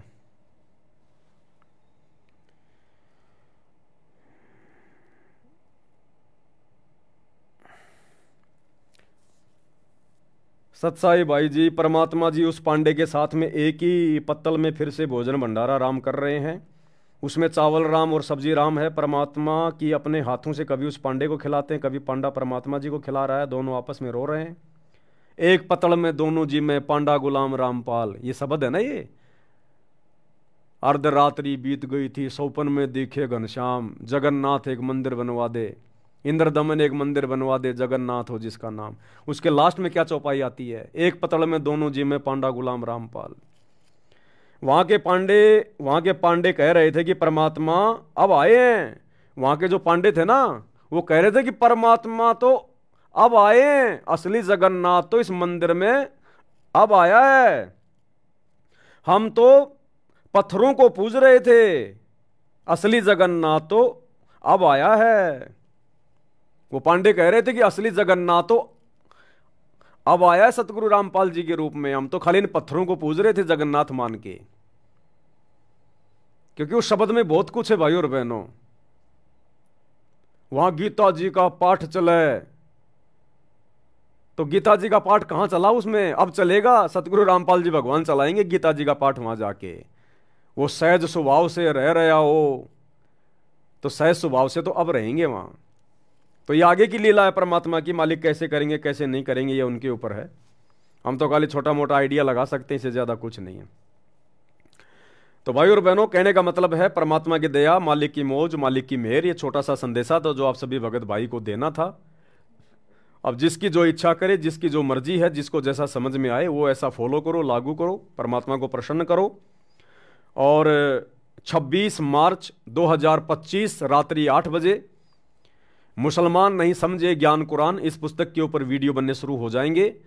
और ये वीडियो आप और हमारे विश्वास को बढ़ाएंगे, जगत वालों को नया संदेशा देंगे। आपने निसंकोच होके, निसंदेह होके सबको भेजना है। देखो आने वाले समय में हिंदू मुसलमान भी होगा और तगड़ा होगा। आप देख लो नागपुर में क्या हो रहा है, किस प्रकार से आपस में औरंगजेब और फलाना दिखना हो रहा है। दिल्ली के जंतर मंतर पे देख लो, 4-5 लाख मुसलमान भाई इकट्ठे हो रहे हैं, क्योंकि उनकी ज़मीनें वगैरह छीनी जा रही हैं। वक्त के ऊपर कोई बिल वगैरह लाया जा रहा है, क्या मैं तो कुछ जानता नहीं ज़्यादा। मुसलमान उससे नाराज़ हैं, मरने मारने की बातें कर रहे हैं कि तैयार रहना। तो भैया ये सतगुरु रामपाल जी भगवान की भविष्यवाणियाँ फैल नहीं होंगी नास्त्रदमस वाली, कि भारत देश के आधे से ज़्यादा राज्यों में राष्ट्रपति शासन लागू हो जाएगा। तो ये 2028 से पहले पहले होना है सारा सब कुछ। ये जो ज्ञानगंगा पुस्तक में लिखा हुआ है ना परमात्मा ने नास्त्रदमस की भविष्यवाणी में, कि उस युग परिवर्तन 2028 से पहले भारत के अधिकतर राज्यों में, अधिकतर यानी 15-16 से ज्यादा राज्यों में राष्ट्रपति शासन लागू हो जाएगा, आर्मी शासन आपातकालीन। तो ये धीरे धीरे परिस्थितियां बन रही हैं। तो हम भगत भाई बहनों ने मर्यादा में रह के दृढ़ रहना है। ये सतगुरु की भक्ति बचाएगी हमें, ध्यान रखना। माहौल बहुत गंदा होगा, बहुत बिगड़ेगा, घर से बाहर निकलना मुश्किल हो जाएगा, लोग अपने घरों में टट्टी पेशाब करेंगे। ऐसा समय आएगा, दाने दाने के लिए मोहताज हो जाएंगे। तब दुनिया को पता चलेगा हम किसको पूज रहे थे, भगवान कौन है, कल की कौन है। जो मजाक उड़ा रहे हैं ना यार सतगुरु रामपाल जी का, ये उस समय पता चलेगा। ये परमात्मा है, रामकृष्ण की तरह नहीं है जो लाखों साल बाद लोग मानेंगे वो भगवान है। ये इसी समय मनवा के जाएगा, इसी समय मनवा के जाएगा कि वे भगवान है, परमात्मा है, नहीं तो दुर्गति। तो सभी भाई बहन वीडियो को ज़्यादा से ज़्यादा शेयर किया करें। ये लाइव वीडियो तो 1 महीने बाद में सब डिलीट होंगे। लाइव वीडियो के अलावा हम जो वीडियो डालते हैं, शॉर्ट वीडियो या वैसे पूरा वीडियो, आप उन वीडियो को ज़्यादा से ज़्यादा शेयर किया करो। भले आप उनको देखो ना देखो, क्योंकि आप तो लाइव में देख चुके होते हो। तो एक बार उनको लिंक को आप जी मतलब ओपन करके, ताकि आपका व्यू उसमें काउंट हो जाए, और उसके बाद उसको शेयर ज़्यादा से ज़्यादा कर दिया करो। तो आज के वीडियो में केवल इतना ही, क्योंकि दास थोड़ा जल्दबाजी में था और अभी मेरी संध्या आरती भी नहीं हो पाई है। अभी दास संध्या आरती भी करेगा। तो आज के वीडियो में केवल इतना ही। कल दोपहर 2 बजे फिर से हम लाइव आएंगे। दोपहर को 2 बजे विशेष संदेश नंबर 13 का पार्ट नंबर 2 चलेगा। सभी भाई बहन लाइव जुड़िएगा। थोड़ी सी मेरी तबीयत खराब थी, जुकाम ज़्यादा हो गई थी, परमात्मा ने ठीक कर दिया, कोई दिक्कत नहीं। हल्की फुल्की दास ने टेबलेट वगैरह लेता तो नहीं, लेकिन क्योंकि सेवा छूट रही थी। अब बिना टेबलेट के 5 दिन में जुकाम ठीक हो, वो तो ठीक तो होनी थी मालिक की दया से, लेकिन टेबलेट नहीं लूँगा तो 5 दिन और लगेंगे, अब 5 दिन तक फिर हमारी सेवा तो हाथ से निकल जाएगी ना। इसलिए दास ने 2-4 टेबलेट ली। अब मालिक की दया से, दया है, ठीक ठाक हो गया। तो कल दोपहर को सभी भाई बहन फिर से लाइव जुड़िए 2 बजे, और इसी प्रकार परमात्मा की महिमा चलती रहेगी।